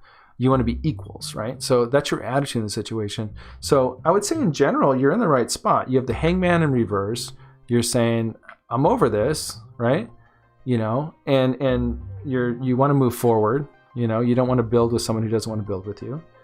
And you're saying, I don't want to play mental games. So you're in a good space of forming and creating this future for yourself. But like I said, dude, open yourself up because you can receive something beyond your wildest dreams, okay? If you just allow the universe, every expectation you have, write it on a piece of paper, set that motherfucker on fire and, you know, throw it, I don't know, in the toilet, you know, probably not a good idea to throw it outside right now. Ace of Pentacles in your environment, your media environment, there's a lot of abundance and it's spiritually guided. This is something that's bringing all sorts of resources and all sorts of opportunities around you. You know, it's much like this here, but this is in your environment, right? And so when your environment is abundant, guess what? We have an opportunity to experience that abundance, right? Now, I have a feeling since this is a love reading, this abundance also comes in the form of values, right? So you might have someone just show up. They could show up in a work environment, but keep your eyes open. And again, I have a feeling for you, especially if you have a new job opportunity or something like that, you might find someone who could really tickle your fancy and take you to worlds you've never experienced in the work environment, right? So, but it's about values, right? Look for somebody who shares your values. And if they share your values, just go on a date, you know, do it. Get it, girl. Okay, your greatest hopes and your greatest fears is that you're not going to make a really strong, good mental connection with somebody and really move forward in a way that is meaningful to you, right? But again, greatest hopes, greatest fears, to me, least important card in the deck, that's just what's in your head, right? Don't need to trip on that. Your outcome card is the Page of Swords in reverse. This is that some new opportunity is not going to come in the form that you expect. They're not going to be young. And it's not going to be a mental connection, I can tell you that. Now let's look at the Strength card in reverse here. Let's see what's influencing this and get you some clarity. Strength card in reverse is, you know, it's just self-doubt or a lack of discipline. And then this isn't you, this is this person here. So I see somebody first, your first experience is going to be someone who's a little bit young or naive, not able to really mentally connect with you, and who's there's a little self-confidence issue here. So you want to avoid that, right? So let's move into what's coming up for you in your. Now look at this. Your very next card is the Knight of Swords. The Knight of Swords is somebody exactly the opposite of that. So what I'm feeling here is that you're going to first go through a challenge. This is that value thing I was telling you about, okay? Is that you're gonna. This is very, very important to look at. Okay, so this one here, this is fellow number 1. He's young. He's not really present. You know, he's not strong mentally, right? He's not disciplined, right? But this could be pulling at some of your desires, so to say, right? So again, when it gets back to values, this is what I was saying, okay? This person here, you might be attracted for the wrong reasons, but if you examined your values and whether your values really truly connect or not, you would realize this guy's not for you, right? And you can avoid the troubles of this situation. Now, this is going to come first. This is going to be your test. So always check values first, then you'll know if you're making a good decision. Now, right after that, really soon after that, you have the Knight of Swords coming in. Now, just like this guy over here, he's ready to take action, but this is somebody who's ready to take action in the right ways. He's coming with the sword out. His mind is clear. He knows what he wants. He knows how to communicate, and he's saying, "Girl, I want to hook it up with you. I want to make something happen with you." So, again, this is values, and I see this dude at work. To be honest with you, I see this connection coming from work. This first guy, whoever this first guy is that comes into the scene, no way. And this is going to be probably your Venus in retrograde guy that doesn't share your values. You might be smitten by over the next 6-week period because when Venus is retrograde, we're not seeing clearly, right? So stay away. I'd almost say don't make any decisions for 6 weeks, no matter who you meet, right? And then right after that, we've got Mr. Knight of Swords. This is what you want. This is what you're looking for. See, your greatest hopes and fears is that you wouldn't have that connection in the mind. And this is saying, if you make sure that you connect for the right reasons, this guy's going to come right along and be ready to take action. So Miriam, let me pull some cards on timing for you. I got 5. Okay, that's a card 5. So I'm looking at 5 weeks, 5 months, or 5 days. You know, and I'll tell you one thing: if it's 5 days, hit me up. That'd be awesome. 5 weeks, 5 months, 5 days. Okay. So, does that answer your question for you? Does that give you some clarity? If you're a double Gemini and you've got Venus in retrograde in Gemini coming up, it's gonna be a little hairy for 6 weeks, right? So, like I said, check values. If values don't line up, the relationship is not going to line up. It'll never work, right? I don't know if you guys ever experienced this, but if the values aren't there, it's not there. It ain't going to happen, you know? So again, like if you want to have fun for 6 weeks, have fun, but really, really, really make sure that you're feeling clear about things. Keep safe out there. Just literally 6 week. I mean, we've done this stay-at-home thing for much longer than that, right? So just do the same thing in your romantic relationships. Give it 6 weeks, blackout period. You can check things out. You can even hook up, whatever you want to do, but just no decisions until after the end of June. Okay, Miriam? All right, you hanging in there? Hope you've been good because Saturn's got some retrograde karma action coming for all of us up until the end of September. Sending you lots of light, lots of love. Always do what's in the best interest of everyone involved. You can do anything you want. It's a free country, man. It's a free relationships or gifts. They're agreements. So do whatever you want. Just make sure it's in the best interest of everyone involved, and then we won't have to pay that balance when it's due if we're fucking around, right? All right, Miss Miriam, send you lots of love. Thank you so much for the donation. Really appreciate it. Please come by again, subscribe. When I go on early, I have plenty of time for extra readings, so subscribe, put on your notifications, and swing by anytime. Now, I would like to get back to the queue here, and let's catch up here. We got Miss Crystal Davis, who's been ultra patient. Miss Crystal Davis, are you still here? And if you are, I would be very happy to give you a reading.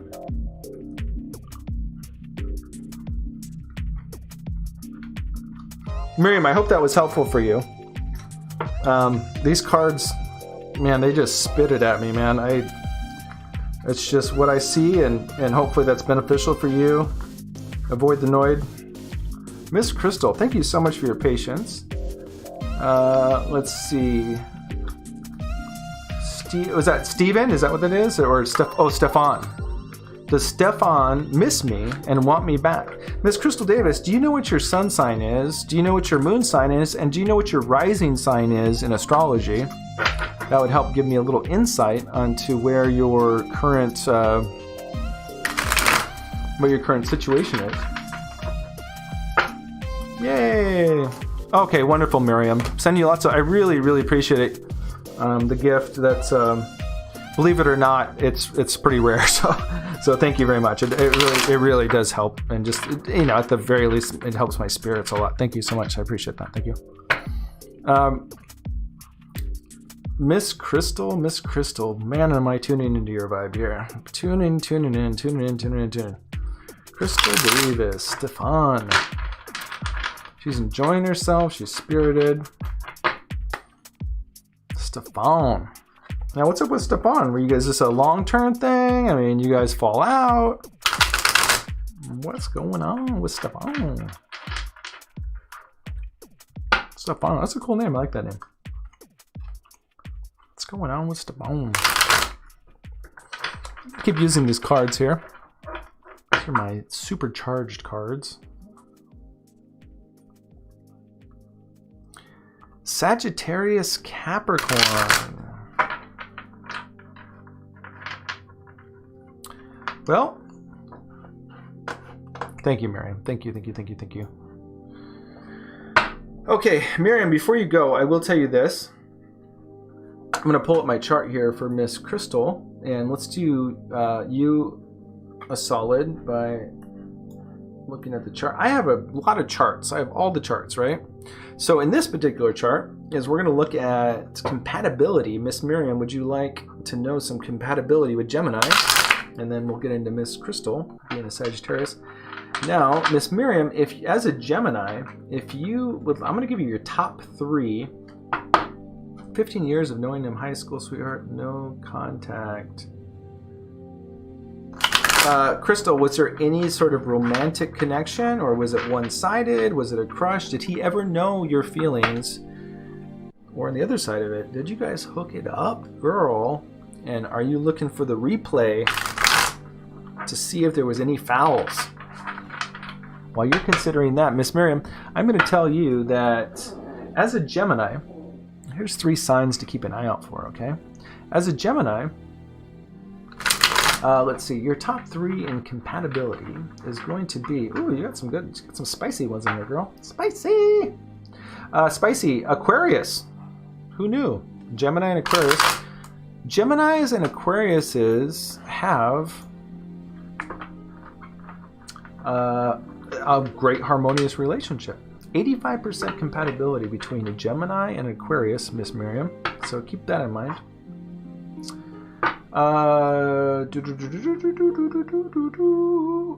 Second most compatible, Miss Miriam, as a Gemini, is a Leo. You ever got down with a Leo? You ever dated a Leo, Miss Miriam? Gemini and Leos have an 88% compatibility. That's pretty good. As an 88% compatibility, the connection is harmonious, just like Aquarius. Now, harmony is great, especially for the long term, right? But we want to spice it up, right? Harmony is great, but can we get a little more? Can we get a little more than just harmony, right? And we're going to get a little more than just harmony with Gemini and Libra, right? Gemini and Libra. Gemini and Libras have a 93% compatibility. 93 is pretty spicy. And you're not just harmonious, but you also have great sexual chemistry. And, I mean, damn, girl. Is that true? You said only Scorpios and Libras. So how are those Libras? Because it says right here, that shit's spicy, girl. Scorpio, on the other hand, is, let's see, Gemini and Scorpio. Whoa, no on the Scorpio. No. No, Scorpio's are only 28% compatibility. I mean, that's pretty much not compatible. So, and it even says on here that it's highly volatile and that you have nothing in common. It says that in the chart. So, Miriam, I would highly recommend skipping on the Scorpios. Don't need that in your life, girl. Maybe that was Dr. Fun Pants from the past coming in with his wand. I don't know, man. Stay awake. All right, Miss Miriam, sending you lots of love. Yeah. Well, that's the dude on the horse, man. He's got his wand in his hand. He's like hopping town to town with his wand. I mean, come on, right? It's the Knight of Wands, girl. You don't need that. You don't need no Knight of Wands in your life. So make sure those values are good. Stay away from the Scorpios. Those Libras are hot, girl. All right, sending you lots of love, Miss Miriam. Crystal Davis. You are a Sagittarius and he's a Capricorn. Let's see the combination between Sagittarius and Capricorn. Sagittarius and Capricorn. Capricorn and Sagittarius. You guys are right next to each other in the zodiac. Not usually a good harmonious connection. I mean, you want to be at least one sign apart or 3 signs apart. Signs right next to each other are like generations right next to each other. They just grind on each other, right? It's just right. Okay, Sagittarius and Capricorn. Sagittarius and let's see here. This is down on the list here. I gotta look it up here. 60%. Not horrible. You guys have mutual understanding and low commitment. I don't know. Nothing to call home about, right? Crystal, have you dated someone who's not a Capricorn? Because, I mean, it's not sounding that hot, girl. Miriam says, thank you so much. I work in the morning, so I'm heading off, but I really appreciate my reading. Miriam, I really appreciate you, and I appreciate your contribution to the energy, and I hope you have a wonderful evening, and feel free to stop anytime. I have some people that literally they just come by, they just want a free reading, and they get them like 3 times a week, and, you know, that's cool, man. That's what they need, right? So feel free to stop by anytime. I just love hanging out, and it's wonderful, and also I have a whole bunch of other videos and things I'm doing also. I've got a website and all sorts of exciting stuff. So I do a monthly series called Hanging With, which has specific readings for your sign, and we go over the astrology for your sign for the month. I'll be finishing up June's here in the next week. And so anyway, subscribe, hang out, come check it out. Thank you for joining us, Miriam. Crystal, no, mostly Sag and Caps. So you're a Sag on Sag, huh? All right, let's look at Sag on Sag. Sag on Sag. Oh no, 45%. Gosh, you know what, Crystal? I don't know if you've really experienced what's possible. Let's see what's possible for Sagittarius. Sagittarius, have you ever been with an Aries? Apparently you haven't. And if you did, you'd lose your goddamn mind because you guys have a 93% compatibility with harmony, great sexual chemistry. Unfortunately, a little bit of low commitment there, which we want to avoid. But I've got a backup plan for you. Aries, a little low on the commitment, but you can get exactly the same amount of chemistry, 93%, with both harmonious and great sexual chemistry without the low commitment issues with guess which sign? A Leo. Crystal, we gotta get you signed up in the cat basket here. Gotta find you a cat man.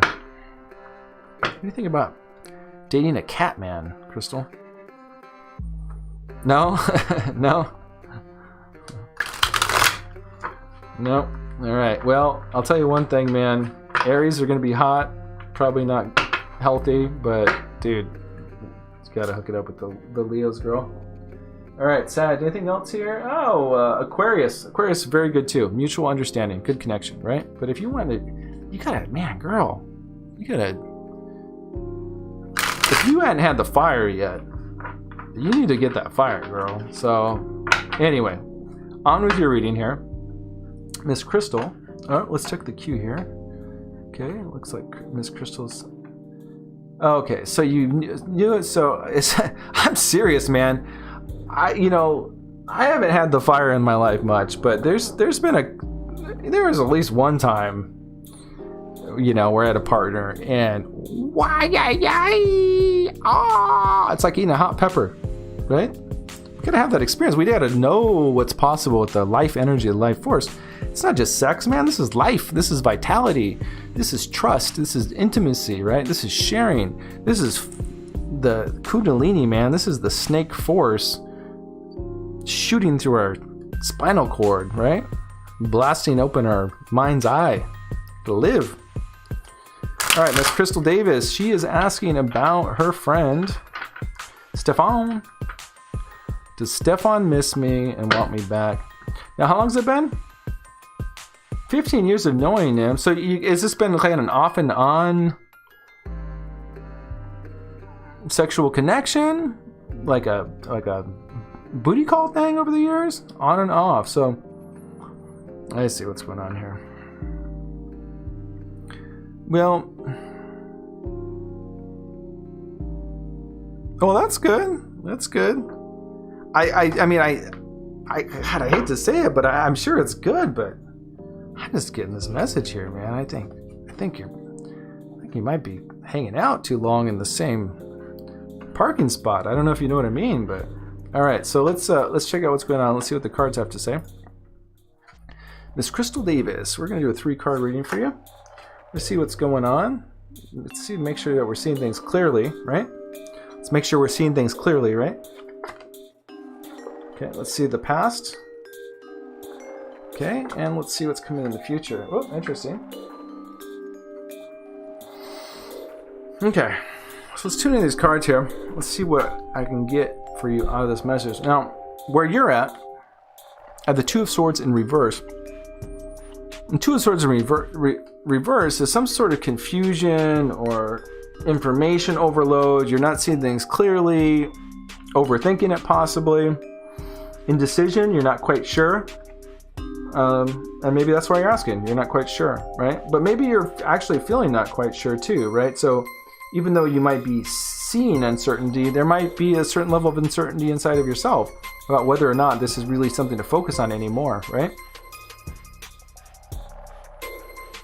Hey, Sunflower Drums, welcome. Thanks for stopping by. Okay, so indecision, not sure. Let's look into your recent past. We have the World card in reverse. Oh, something's not completed. A lack of closure. The hell is going on? No, lack of closure. Well, what's going on with Stefan, Crystal? I mean, is Stefan going through any kind of life changes? Is Stefan not sure about where he's going, where he's coming from anymore? I mean, I'm getting a feeling that Stefan is going through some changes, trying to figure out who he is as a person, what he's doing. What's going on with Stefan? Is there any big life changes going on that you're overlooking here? Well, I will tell you this. You know, do you want to continue an on and off situation is the first question. Whether or not Stefan's around or whether he's interested is, do you want to continue that or not, right? So that's the question. And I think that that's what's going on here is that you do like the intimacy, but ultimately you have to look at the bigger picture in the long run, right? I mean, it's been 15 years since high school. We're not getting any younger here. You know, what are you building in your future, right?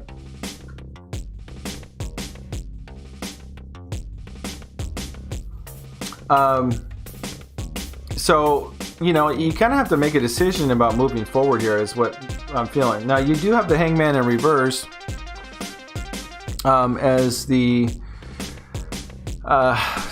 future here. So the Hangman in reverse, you know, it's just sort of some sort of martyrdom, indecision, delay. I mean, the message is crystal clear, girl. This isn't moving forward. Simple as that. This is like, I'm not sure. Where is he at? I mean, it's like you're kind of hanging out with yourself, torturing yourself, right? And this isn't moving forward. I mean, this is like, it's martyrdom at a certain point, right? You're just sitting here torturing yourself. Now, what may have worked in the past was fun, but reality now is telling you something different. So this is about taking all your hopes, dreams, and desires and moving into the future, right? So I'm gonna hook you up here with some more. Now you got the Chariot, girl. You know what this is? It's waiting for you, man. Look at this. Look at the chariot. Look at that dude. It's just waiting for you. It's like Cinderella. It's waiting out front. And you're in your room doing this. You're in your room doing that. What are you doing? Thinking about Stefan. You got a goddamn chariot, girl. Waiting for you. So you gotta you gotta put this in the dumpster. You gotta this is old, it's stale, it's stagnant, it's rotten, it's shit ain't happening, girl. It's You got this handsome dude in a chariot. This is some guy rolling up in a big car waiting for you out front. So this is about your perspective changing, right? This is about seeing things from different angles, see? Changing your view. Changing your view. From upside down to right side up. Right? I mean, you're upside down. All you can see is the bottom of his car. You can't see that dude up here. Look at that handsome dude up there. Look at, he's got stars and fucking doped out. Look at that fucking iPhone 13 or whatever he's got. This banger. Is that a Maybach logo? I don't know. But who doesn't want two fucking Egyptian dogs fucking rolling your shit, dude? That's like gangster level 25, right? Exactly. Who is that? Well, you ain't gonna find out, you know, staring at the bottom of his car, dude. Right? Come on, Crystal. Dude, okay. Sometimes we get these fantasies. We're like, oh, I remember that time Stefan sucked on my toes. I remember that time Stefan, but then he didn't call me. And then I remember that time, and then no, it's not Stefan. Stefan, he's Jesus Christ, Crystal. My God. All right, I'm gonna send you. Jesus Christ, what am I gonna do with you? You like the convenience of Stefan, and then you like that tension when he's not around. And, oh, it's hot and sexy. So then Stefan comes around, it's like, oh yeah.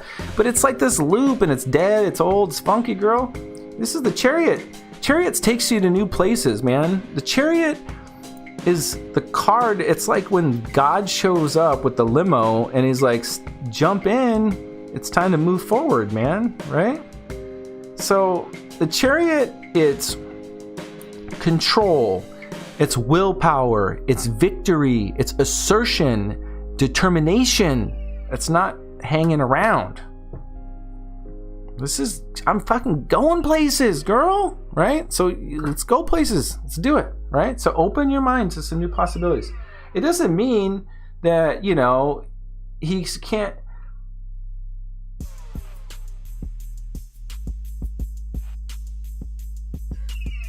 Dude, am I next? Yeah, I do my readings, and then you get your next when it's your turn. If you're impatient, then I'm not interested. So if you want to get in line, you could type !join in lowercase, and then you can get your turn. Right now I have Crystal Davis. Up next after that I have Lavender Seas, and you're welcome to get in the queue. Thanks for stopping by, Sunflower.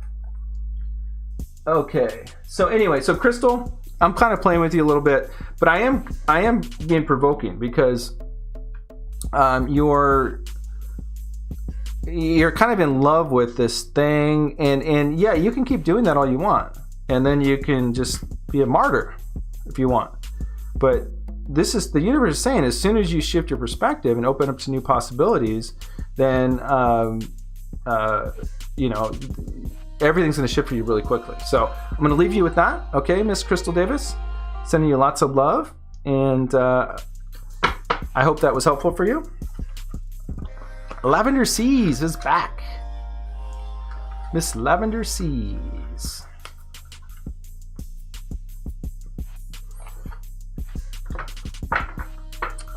Alright, let's see. Let's see here. Oh, let's see here. Well, I don't see Miss Lavender Seas here. It looks like it's mixing them up a little bit, maybe. Or is that Crystal too? Okay.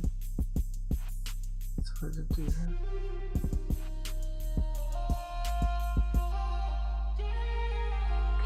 Lavender seeds, let's see.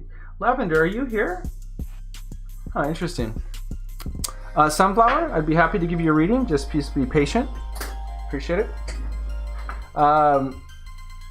What's going on? Are you stuck abroad? Or are you here in America? You're welcome, Crystal. Have fun with that. And again, you can, do whatever you want. It just means that there's more opportunity out there. Oh, it is lavender seeds. Okay. Interesting. Okay. All right. Sunflower drums. You want to know if your student visa is going to get extended. Yeah, whatever, man. I'm just gonna give you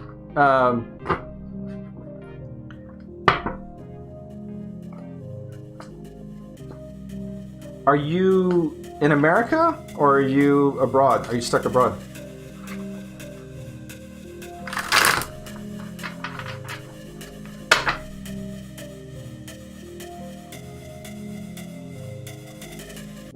Yeah, it's like closed off. Champagne. What's up, Champagne? How you doing? If you'd like a reading, type ! join lower cases and it'll pop you into the reading queue. Welcome. Okay, I don't know if I can give you a yes or no answer, but I'll pull the cards and we'll see what's going on as far as the reading. The readings typically have to do with spiritual growth. So I do not dictate what the cards say, but we can get an idea of what's going on. Yeah, my dad's stuck in Thailand right now for at least 2 months. So for the fusion, had to change my name due to someone using a similar name as me. Yeah, man, all good, man. Whatever's working. Just want to help you out, whoever you are. Okay, sunflower drums. Would you like stack number 1, 2, or 3?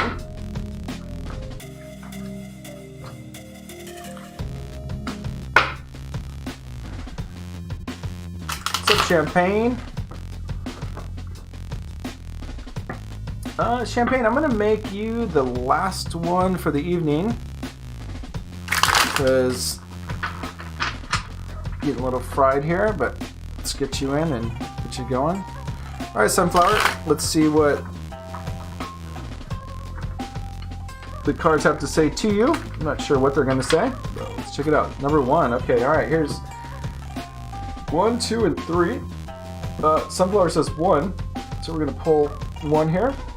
Let's see the nature of the reading. Okay, there's some sort of conflict here. Struggles. It sounds like you're in the middle of trying to figure something out here. So that's the nature of the reading. I'm stuck. I don't know what to do. There's a lot of confusion coming up. This is the card of foundation. In the reverse position, it's some sort of lack of foundation or something. So, well, I would say your reading, I think, is pretty clear right now. This is just, you're away from home, you're away from your foundation. This is, in the midst of some sort of struggle here, coming out of some kind of struggle here. So with the moon in reverse, this is coming out of like worrying. So basically the message I'm saying here is you're far from home. There's some confusion of trying to figure this situation out, but not to worry about it, right? So I would say not to worry about it would tell you that everything's going to work out okay. So I would say, whether you're going to get your visa extended or not, things are going to work out and be okay. And I would say that's indicative of the possibility of, yes, it being worked out. Now I pull up the number overcoming, I pull up the number 7, and it shows you overcoming obstacles here, right? So this is great. You got, as the nature of your reading, you're kind of coming out of these struggles, and then this really shows you overcoming your obstacle, okay? The number you get is 7. That's going to be 7 days, 7 weeks, or 7 months, okay? But I see, without a doubt, there's nothing to worry about. This is saying, don't worry about it, nothing to worry about. And then this is you, look at, there's you right there, overcoming your obstacle in either 7 days, 7 weeks, or 7 months, okay? So, Sunflower, I hope that's helpful for you. There's your message from Spirit. I don't think you have anything to worry about. If anything, what I would do is I would just kick back and chill, not worry about it. You know, there's a little bit of working things out here. This is working things out, but that's what's happening right now. But in the long run, you're going to get ahead, nothing to worry about, and you're going to overcome these in the next 7 days, 7 weeks, or 7 months. Okay, Sunflower, I hope that helps you out. My dad's stuck in Thailand, has been for months, and he's having the same problem, extending his visa, trying to get home. It's really, really challenging. I talk to him all the time. I understand what you're going through. Good luck on your journey. You're going to be just fine. There's a lot of compassion around you, a lot of opportunity, and you're good, man. Sending you lots of love, Sunflower. Hope you're doing good, okay? All right? And feel free to swing by anytime. I got you, okay? Miss Champagne C. All right. So let's see what's going on here. Let's go to the queue here. I'm going to pull up. Well, all right. Well, apparently my robot just stopped working. Yeah, if you can, Champagne, type in ! first and then join, and that should get you in the queue just in case somebody pops in. That would be awesome. And what else is going on, Champagne C? Are you just kind of cruising the seas? I want to know, what is the process looking like on my psychic readings expanding? Well, that's interesting. We've got psychic on psychic here, huh? Champagne C. Now, what I can tell you is this, is that, let me just flip the script here for a second for you. I'm going to tell you this. Now, first of all, are you already in the process? I mean, if you put, okay, thank you very much for that. Your psychic readings expanding, okay? So, for instance, what are you doing? How long you've been doing it, and in what way do you mean expanding? Are you looking to help more people? Are you looking to get more money? Like, what kind of game plan are you on right now? Are you looking to transform from a job right now into making your psychic readings more of a kind of your primary source of income? I mean, what kind of situation do you find yourself in right now? Champagne.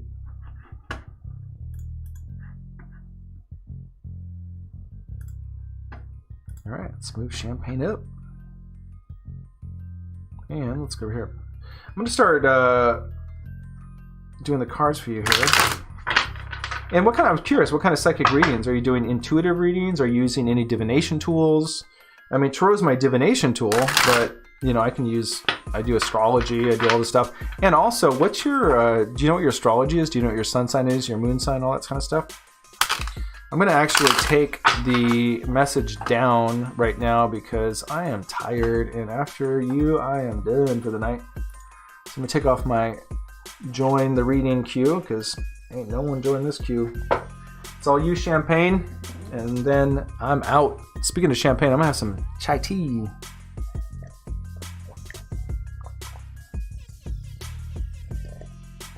Oh, awesome. Like Oracle cards, is that... Let's say getting to help more people, just getting out there more, I guess.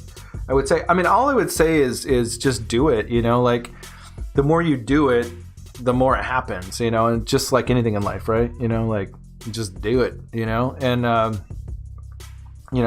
do a live stream, I do this to connect to people. My career has been in branding and graphic design my whole life, and it's cool. I like it, but I've always had this. I have a Pisces full moon, so like my intuition's just like exploding all the time, and I've had a number of spiritual teachers and insights. Literally, people just telling me over and over, you should be doing this, you should be doing this, you should be doing this. So I just said, fuck it, I'm just gonna start doing it. Frankly, it's like I was kind of embarrassed at first, like, oh, I'm the weird guy with the tarot cards. Especially these days, people are so like scientific and serious, and like, so it's been kind of a journey of allowing myself to be myself, and just put yourself out there, man. You got it. You got the tools. The thing is with intuition, you have to let it be what it is without ever doubting it. And really just like let it flow through you, and like just be the magic. Like, all right. Champagne C says, I do Oracle and Tarot. I have a Leo sun, a Virgo moon. Okay, well, you know things for sure, especially what they are, but you also have to be aware of not you want to make sure that Virgo analyzer isn't ever analyzing the situation logically. Libra rising, so you're totally fair. Oh yeah, Sunflower. Right below the video, there's a PayPal link, and a donation would be absolutely fantastic. That would mean a lot to me. Thank you so much. Yeah, you can ask a question. Since I'm done here with champagne, I'm happy to help you. I'm just too blunt. I don't have a filter towards people I read for. I tell them straight how it is. Okay, I'll tell you what. Champagne, if you don't mind, Sunflower seems to have a deep need here. So if, just like you manage energies with people, do you mind if I just manage this energy real quick with Sunflower and make sure he has what he needs to feel taken care of? And I'll be brief. Sunflower, whether you make a donation or not, I appreciate it. If you do have another question, I could pull 3 cards for you quickly. But just hit me with your question right away, okay? And I'm going to keep chit-chatting with Champagne while you formulate your question. So just hit me with your question and I'll give you an answer, okay? Now, Champagne,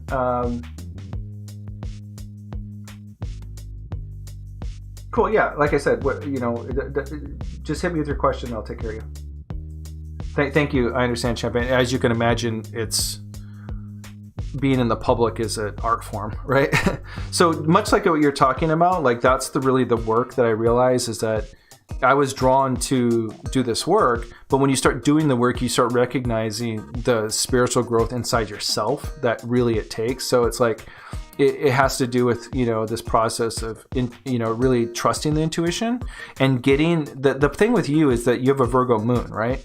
And that Virgo moon sees things for what they truly are. My son has a Virgo moon. I'm a Virgo sun with a Pisces ascendant, Cancer ascendant and a Pisces full moon. And so my moon's opposite yours. You have a Virgo moon, but I also have a Virgo sun. So I totally get the energy, right? So the Virgo moon sees things for what they are, and you know the truth of things. So you're able to be like, oh, that's what this is, and that's what this is. And so you have to with the intuition work is you have to remove the analyzer, right? Virgo's the analyzer, right? And just allow the intuitive portion to come through. All right, Sunflower, what's your question here? So I've been doing this exam. I need to score 79 plus in each section of the test. I have SAT for the exams, SAT for the exam several times. It's always 81, 82, 94, 78. I'm lacking 1 mark. Will I get it? Okay, now I will tell you this, Sunflower. I don't know anything about any of that stuff, but what I can do is I can read the cards and you can see for yourself what it means for you, okay? And then I'm gonna move back on to Virgo moon, your south node's in Virgo. Do you know what house it's in? I've been doing this exam. I need to score 700 in each section of the test.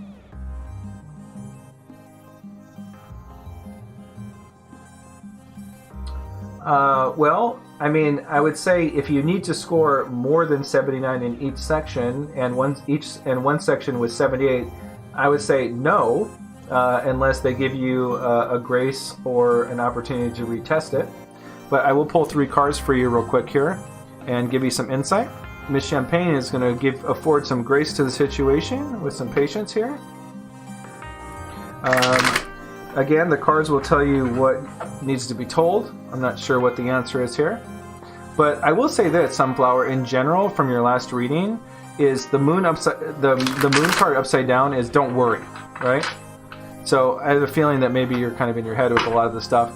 And, there's the issue tends to be more about faith, right? And what faith says, I trust the universe. And when we don't have faith, then it says, I don't trust the universe. So, and how do we know to trust the universe? Well, we don't, but we do know that this is a miraculous experience. And if we can see and remember the connections, at times we've had connections or miraculous connections or synchronicities in our life, then we can start to remember that, you know what, as wacky and wild as this is, I've had enough proof in these synchronicities and these experiences, and I have enough belief that I deserve the best to know that I should have faith, right? So that's how faith works.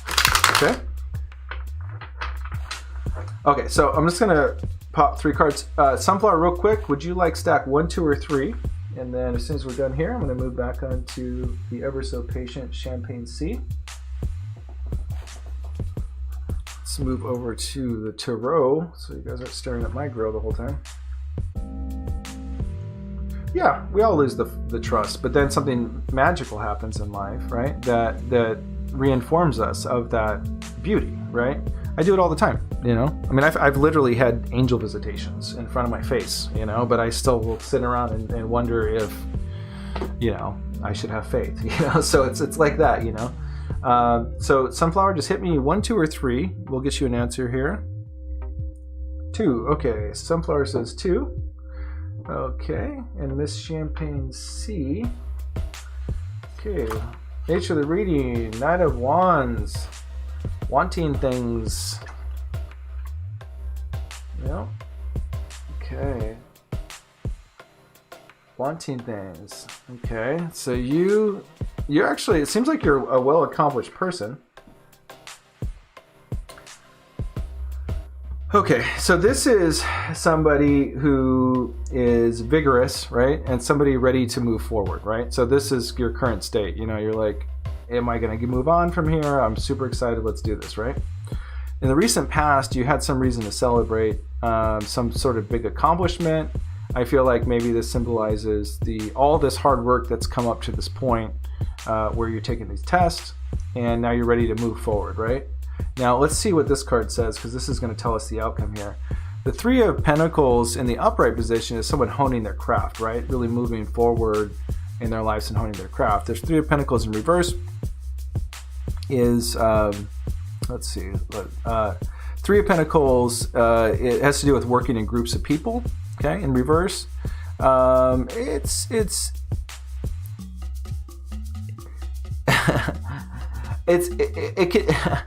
Cards are funny, right? So, you know, this is about learning how to work in groups, all this stuff, but it also can be not seeing your value, right? Or a disregard for your skills. I mean, look at what you've created, Sunflower. You know, you've created this beautiful archway, right? And you're a master, you know, and you've done your work and you've done the hard work. I mean, I can see that you've earned it and you're eager to move forward, right? But, you know, sometimes when we're super eager to move forward, we can kind of jump past the necessary details, so to say, right? Or taking the extra time to do something, right? So whether or not it's, you know, what I'm feeling in this situation is you're not giving yourself enough credit, right? And you're worrying a little too much about the situation. Now, whether or not it's going to move forward, I mean, this is in an upside down position, so that could indicate a slowing down of some sort, but it doesn't mean that you're not going to get there, right? Now, here we go. Here's your clarifier card, the Sun. Now, I gave you your last reading. Your last reading said, moon upside down, don't worry about it, right? Well, what's the moon upside down symbolically? It's the sun upright, right? So, you know, here's yet another indication from Spirit that everything's going to be okay, right? So, slow down or not, you know, whatever it's going to take, you're going to be fine, dude, all right? You're going to get out of Australia. You're going to be okay. Everything's fine. So, again, this is about faith, and, you know, I'd really like, you know, the only person that can give you the gift of love, the only person that can give you the gift of enjoying your life, the only person that can put reins on the horse, so to say, is you, right? And, you know, this horse doesn't need reins, right?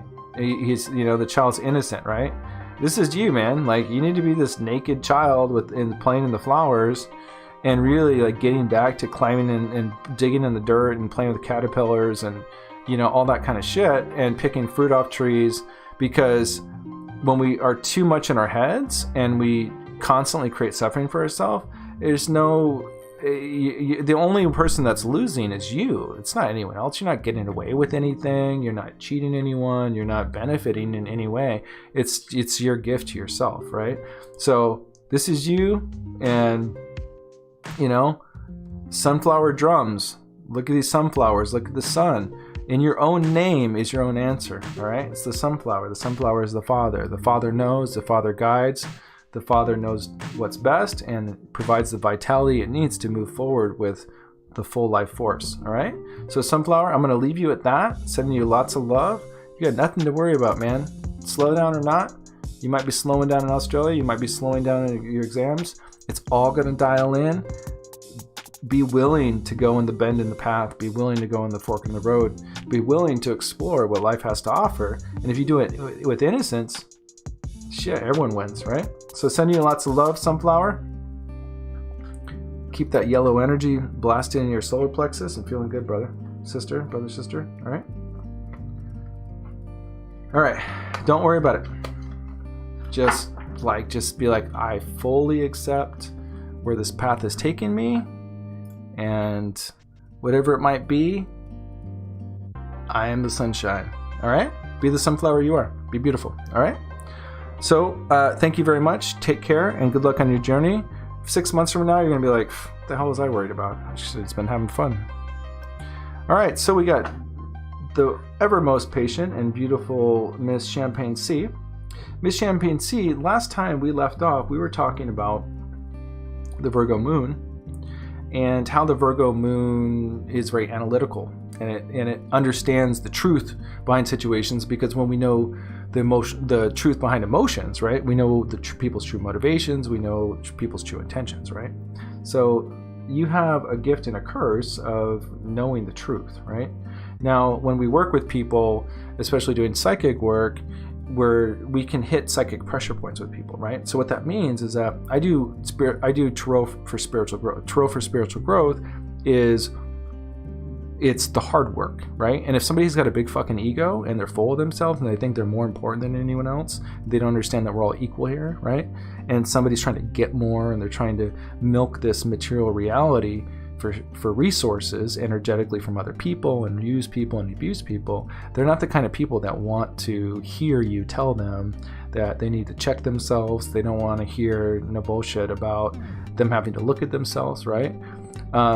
You know, and sometimes I get people like that. They come in and they're just like, when am I going to get this? When am I going to get this? When am I, you know, and it's just like, you have to learn how to afford grace. That's part of my spiritual path, is affording grace and patience for somebody who is lost. And when I mean lost, I mean truly lost. I mean, because they're spiritually lost. They don't know how to find that patience. They don't know how to cultivate their own life force from within themselves. They steal it from other people, right?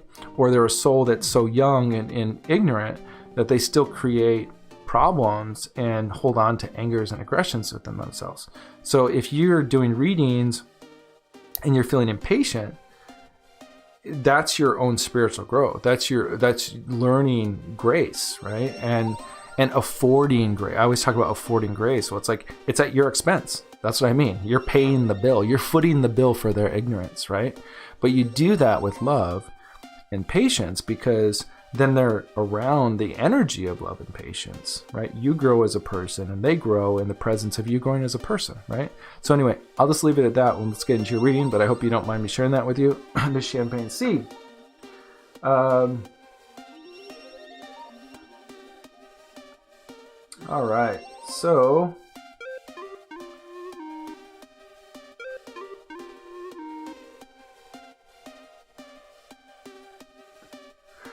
Miss Champagne C, let's get back to your question here.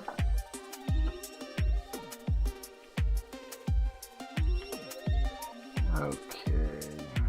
Sorry, I'm just going back. I just want to make sure that I'm honoring your questions here.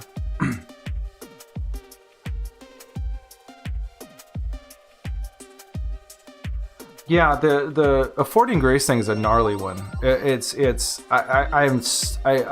super, between my Virgo sun and my ability to analyze, and then my Pisces moon being able to understand and see things for what they are. It's just like, I usually know what the hell is going on the whole time. It's up to me how I respond to it, you know, and that's just a whole other level of like working with stuff. Yeah, haters come, dude. That happens. I'm just too blunt. I don't have a filter towards people I read for. Straightforward. Yeah, I mean, you know, the thing is like I said, there's sometimes I get people. I'm very, very careful because, like I said, you don't want to trigger people's psychic pressure points, right? So, if someone's psychic pressure point is it's revealing light that is beyond their capacity to manage, right? So you say like, oh, well, you're fucking this or that. It's like, you know it, I know it. I see that shit all the time. I know what the hell's going on. You know what's going on, right? So the question is that, you know, how much empathy do you have for somebody who's suffering, right? So at first, we see people acting poorly, and we say, okay, well, wow, what an asshole, right? They get into your skin, right? And then as you recognize or see in our own lives, our own ignorance and folly we've created in our own lives, you can start to recognize it in other people, right? So you start to have more of a sense of like compassion, right, for people's ignorance, right? And then, but there's some people that are just out to create darkness, and it doesn't matter what you do, right? And so it's up to you to wield your sword and know when to cut people off, right? So it's an art form, and I think it's just really about why are we doing this, right?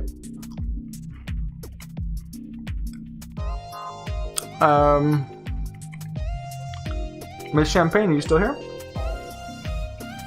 Just want to double check you're still here. Oh yeah, there you go. So yep, that's true. I'm here to shine that light with my purpose. And see, I've been through the experiences of the ones I seem to read for, and it's like some don't get it. Oh yeah. I would say that most don't get it. So, it just brings up the question of, why are you doing it? Why am I doing this? And I'm doing this because I have no other choice. I know that I have a lot of growth to do, and it's not in my intelligence and it's not in my abilities. It's in my humility and in my humanity. This work is making me humble. You know what I mean? This work is forcing me to look at how I work with people and how I articulate myself. Now, sometimes people come at me and I'll be straight up with them because I can just see that they're willfully being stagnant and willfully being difficult, right? And I'll stir them up, and that's why I kind of have this demeanor that I do. I do the ball cap, and I kind of have this kind of little bit of a street level gangster vibe, kind of street level. I mean, that's this whole brand is all about, and it's really created as a way to be able to jokingly play with people. Like, yeah, girl, why you fucking around? Like I can use this persona as a tool to where some people don't know if I'm joking or if I'm being serious, and I can use it in a way it's a tool to help hopefully encourage them to see things in a way where it's not so blunt. It's like it's creative, right? So to me, it's like this art form, right? And it's like being loving, but sometimes being firm. It's just it's something that you develop over time. That just it's hard, dude. The world sucks, dude, and there's a lot of suffering. And the more suffering I see, like I've almost had to suffer. Like I've had to hurt for me to even get to a point where I could like start turning around my intentions and have more patience with people. And it's so easy for me to be like, wow, here I'm out in the public just getting fucking rammed by shitty people left and right, and some people don't appreciate. People come in, they want readings over and over and over, and nobody wants to give anything, and it's like, I don't expect that, but it's like there's a lack of energy exchange, and I'm just trying to work out the art form of how you give back. I see us as living in this world where everyone's taking all the time. Everyone wants to monetize everything. Everyone wants to get ahead of someone else. Everyone wants to build up something higher. And I just got really sad about that, and fortunately with my work, I get along okay, and so I do this as it's like a dharma or something like that. It's a way to give back. It's a way to feel like my life means something, that when I die, I did something that meant something to someone, that I worked on myself in the process, so hopefully that's not too heavy, but that's what's going on behind the scenes while I'm doing these readings. So anyway, enough yapping here. Miss Champagne, would you like a reading? So anyway, it's a yoga, man. I mean, my persona and what's really going on, two completely different things, and you know, I'm doing this for a very specific reason, and that's to give back, you know, and to heal my own self-importance is really why I'm doing this. So you just got the inside scoop that no one else has ever heard. So that's in honor of your path. So thank you. So do you want to go into it? You want to tune in? You want to tune in to what's going on with you a little bit here and go there?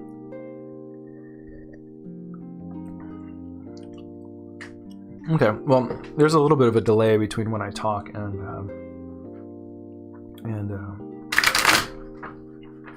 okay. So what I'm going to do is I'm going to tune in here. I am going to call it a night on the readings.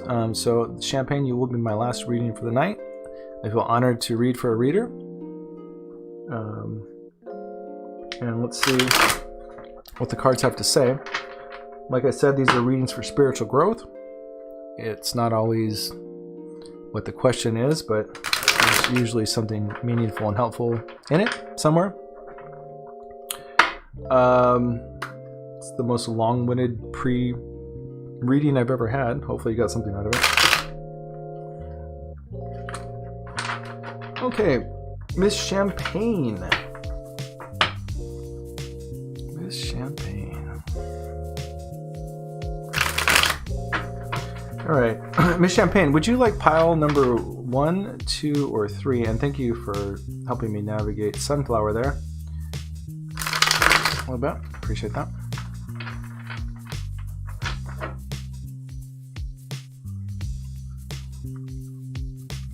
Oh yeah, absolutely. No, I know your journey, and I don't really know how to describe it. I mean, for me, it's just suffering.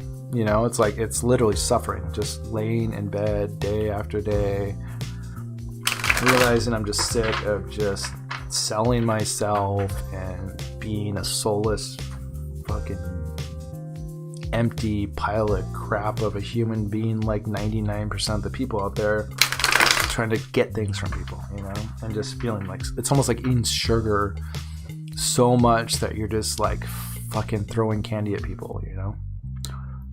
Number 3 for Miss Champagne. Number 3. Okay. All right. So I'm tuning in here. Let's just see where this goes. I'm kind of curious. Yeah, you've got work. You've got work, girl. That's what's going on. You got work. You got work to do. Yeah, things come in unexpected packages in ways we don't expect. We can set ourselves up for things and have the expectation that something's going to be a certain way. But when it arrives, it comes in a package that's not the way we expected. But it's always what's best for us, right? And best for for everyone involved, right? So that's being open to this initiation, right? So life has initiations, and sorry, where are we staring at my head at the whole time? All right, let's go to the Tarot view. Okay, that's your middle pile. With 3, there's your third pile. So we're gonna pick up your third pile, stack it up. Let's tune in and see what's going on with Miss Champagne C. Let's tune in. All right. Okay, we got the 6 of Wands as the primary focal point of your reading. Strength card in reverse is the influencing aspect. I'm going to pull an extra couple cards for you, Miss Champagne here. Get the Fool in reverse. And we've got the Ace of Pentacles. Now, you know, so, I mean, I can tell you right now that this is about developing your inner resources. And it's not, this is inner resources. This is what you have to give, like what you actually have to give someone, right? So you may see the truth of something, right? But is that the same as giving something to someone, right? Like, what do you have of value to give them, right? Now, the truth is the truth, but the truth with some level of inspiration, right? With something that is going to inspire someone to take action or to move forward in their lives, then it has value, right? So, oh yeah, don't even worry about it. Yeah, no, this is good. This is good. But what's interesting, it's leading me here. So let me just tune in this a little bit. So this is the outcome. Who cares where this built up from? Okay, so, but see, the important thing here is that there's the truth, and then there's truth that inspires action, right? So if you tell someone like, yeah, dude, you fucking totally screwed that person over, you're fucked up, that might be true, right? But if you tell them like, hey, like, when we have these certain behaviors, and these certain behaviors lead to these actions, these are the consequences that have effects on people in ways that make people feel this way. And when we make people feel that way, these are the outcomes that have negative effects that create suffering for people, right? So if we can see it this way, right? If we can really cultivate our inner creativity, or whatever the story is that you see in the cards, then all of a sudden they walk away with something in their hand, right? They have something of value to work with, to spend, right? And they can use that, and that was a gift from you to them, right? And it's up to you to find a way to articulate that in a manner that provides true value, right? So, and that, and I always say this, there's the old song, you can't buy me love. Well, you can't buy inspiration, right? That's really the invaluable coin, so to say. That's the spiritual coin, is inspiration, right? So how do we inspire people to take movement and take action? Because depending on your belief system, what it's my belief that we're more comfortable with the devil we know than the angel we don't, right? So, and what I mean by that is that we're more comfortable being stagnant because at least it's familiar, right? So if you can provide inspiration, and provide a vision of what you can achieve or what you can attain, or a sense of feeling that's or a possibility, that's a gift of true value, right? So anyway, so there's the truth, which you see, and what a beautiful gift that is to have, because if you can see the truth, then what you arrived to the point of possibility, right? Now you just need to kind of learn how to meld in or blend in that sense of inspiration with that truth that's going to actually help them take that truth, whether it's good or bad, and turn it into something enlightening for themselves and others, right? So hopefully that means something to you, right? So now going back here, as where you're at right now, I mean, this is like you seeing your talents, right? You're like, I've got it, I can do it, right? But there also needs to be much more patience in cultivating this gift, right? So, and like I said, this is, she's petting the lion, right? And the lion it's like your inner adversary, right? It's the part of you that becomes impatient, right? So when this is in reverse, it's just that there needs to be more emphasis or more of a focus on taming that part of you that gets a little frustrated sometimes, right? So, oh, well, of course. I mean, Champagne says, yes, I give others inspiration, but I can't do the same for myself like I do for others. Well, of course, and I can sit here all day long and I can talk for hours, right? But then I get out of here and I can't tie my shoe half the time, you know what I mean? So, I mean, I hear you, man.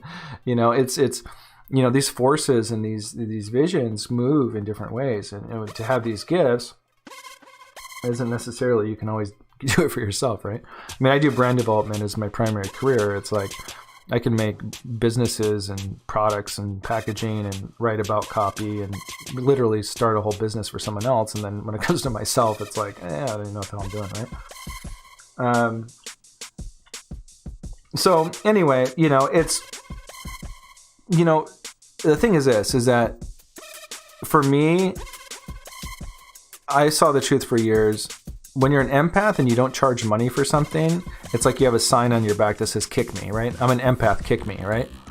When you put a sign up and you say, I'm a tarot reader and I read oracle cards and it costs $25 a reading, all of a sudden people are lining up and they respect you, right? So explain that, right? So basically the point is this, is that if people are asking for it, you're much likely to get a positive response or paying for it than you are, they see it as valuable, right? If you don't charge for it, they see you as someone bitching at them, right? So something to keep in mind.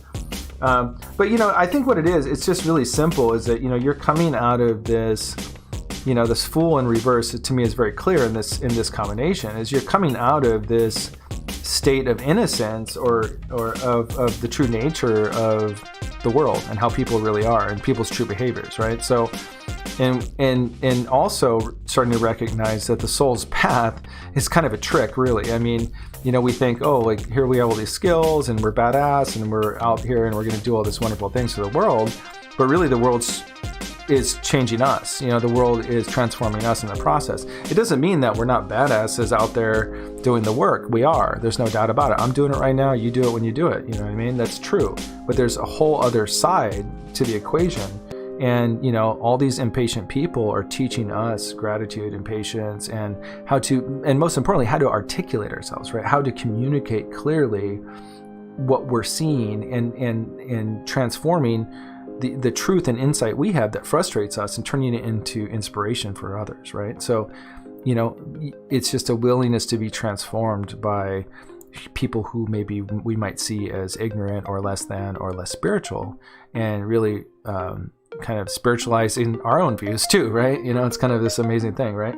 So yeah, it's a cycle we're always learning. And so anyway, these people are gifts to us because they bring us to another level of our spirituality and our patience and digging deep and to be able to articulate ourselves. I mean, sitting around frustrated when we know the truth about something, but not being able to communicate or articulate or be helpful with it is basically just a death sentence, right?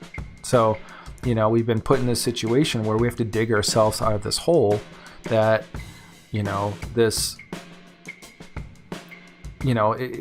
it's really unhealthy not to address. So I'll just leave it at that, right? So it's a cycle of always learning, and it's beautiful for everyone involved. And the beautiful thing is in what you're doing, Champagne, is you're showing up for it, right? Where a lot of people will choose a job where they don't have to do that, or maybe it just is a different way. But for you, is you're showing up for yourself, right? You came into this life, your soul came in this life, you're honoring your gifts, and you're saying, I'm willing to do this, So I congratulate you for having the courage to put your neck out there. And I mean that, put your neck out there. In the old days, they'd just cut your head off if you made someone unhappy, right? So, and it's not easy. You know what I mean? It's not easy. It's lonely. I mean, when you don't know, like, for instance, I just revealed to you, my motivations, why I do things, why I have the persona I do, what I do. And I've only known that. I've never shared that with anyone. So thank you for showing up for me, because you're honoring me by having an opportunity to be really honest, right? And really share a side of me that I wouldn't usually share. So I appreciate that. It's a gift that keeps giving, right? It does make you feel complete. I just sit here and do this. I'm like, I know where this is going. I'm just doing it, right? And just putting my best into it. So, I hope does that answer your question? Does that help you see that, like I said, the truth is kind of like the coin, but, the inspiration is the real value, right? So it's allowing spirit, see this hand, it's coming from God, right? Allowing spirit to hand you the resource. And so I would also read this in another way, saying, that in every reading, intuition, it's a real process. I never allow myself to second guess myself ever. I read the cards exactly the way I see them, and I never ever second guess myself. And that's what this is. This is allowing spirit to provide the gifts. It has nothing to do with our self-judgment, our self-view, and what an amazing teaching that is in regards to our lives. If we align ourselves with God's work and get our own egos out of the way, things can flow a lot easier, right? They don't slow down as much. They don't get so stagnant. We don't have self-doubt, right? So you're really training yourself to be a master, an egoless master and a spiritual master as you perfect these skills. So congratulations on that also. So I'm going to leave it at that. I'm kind of tired, and I'm going to wrap it up for the night. I did want to say thank you so much, Champagne. That was a really nice way to end the evening. That was some good real talk time.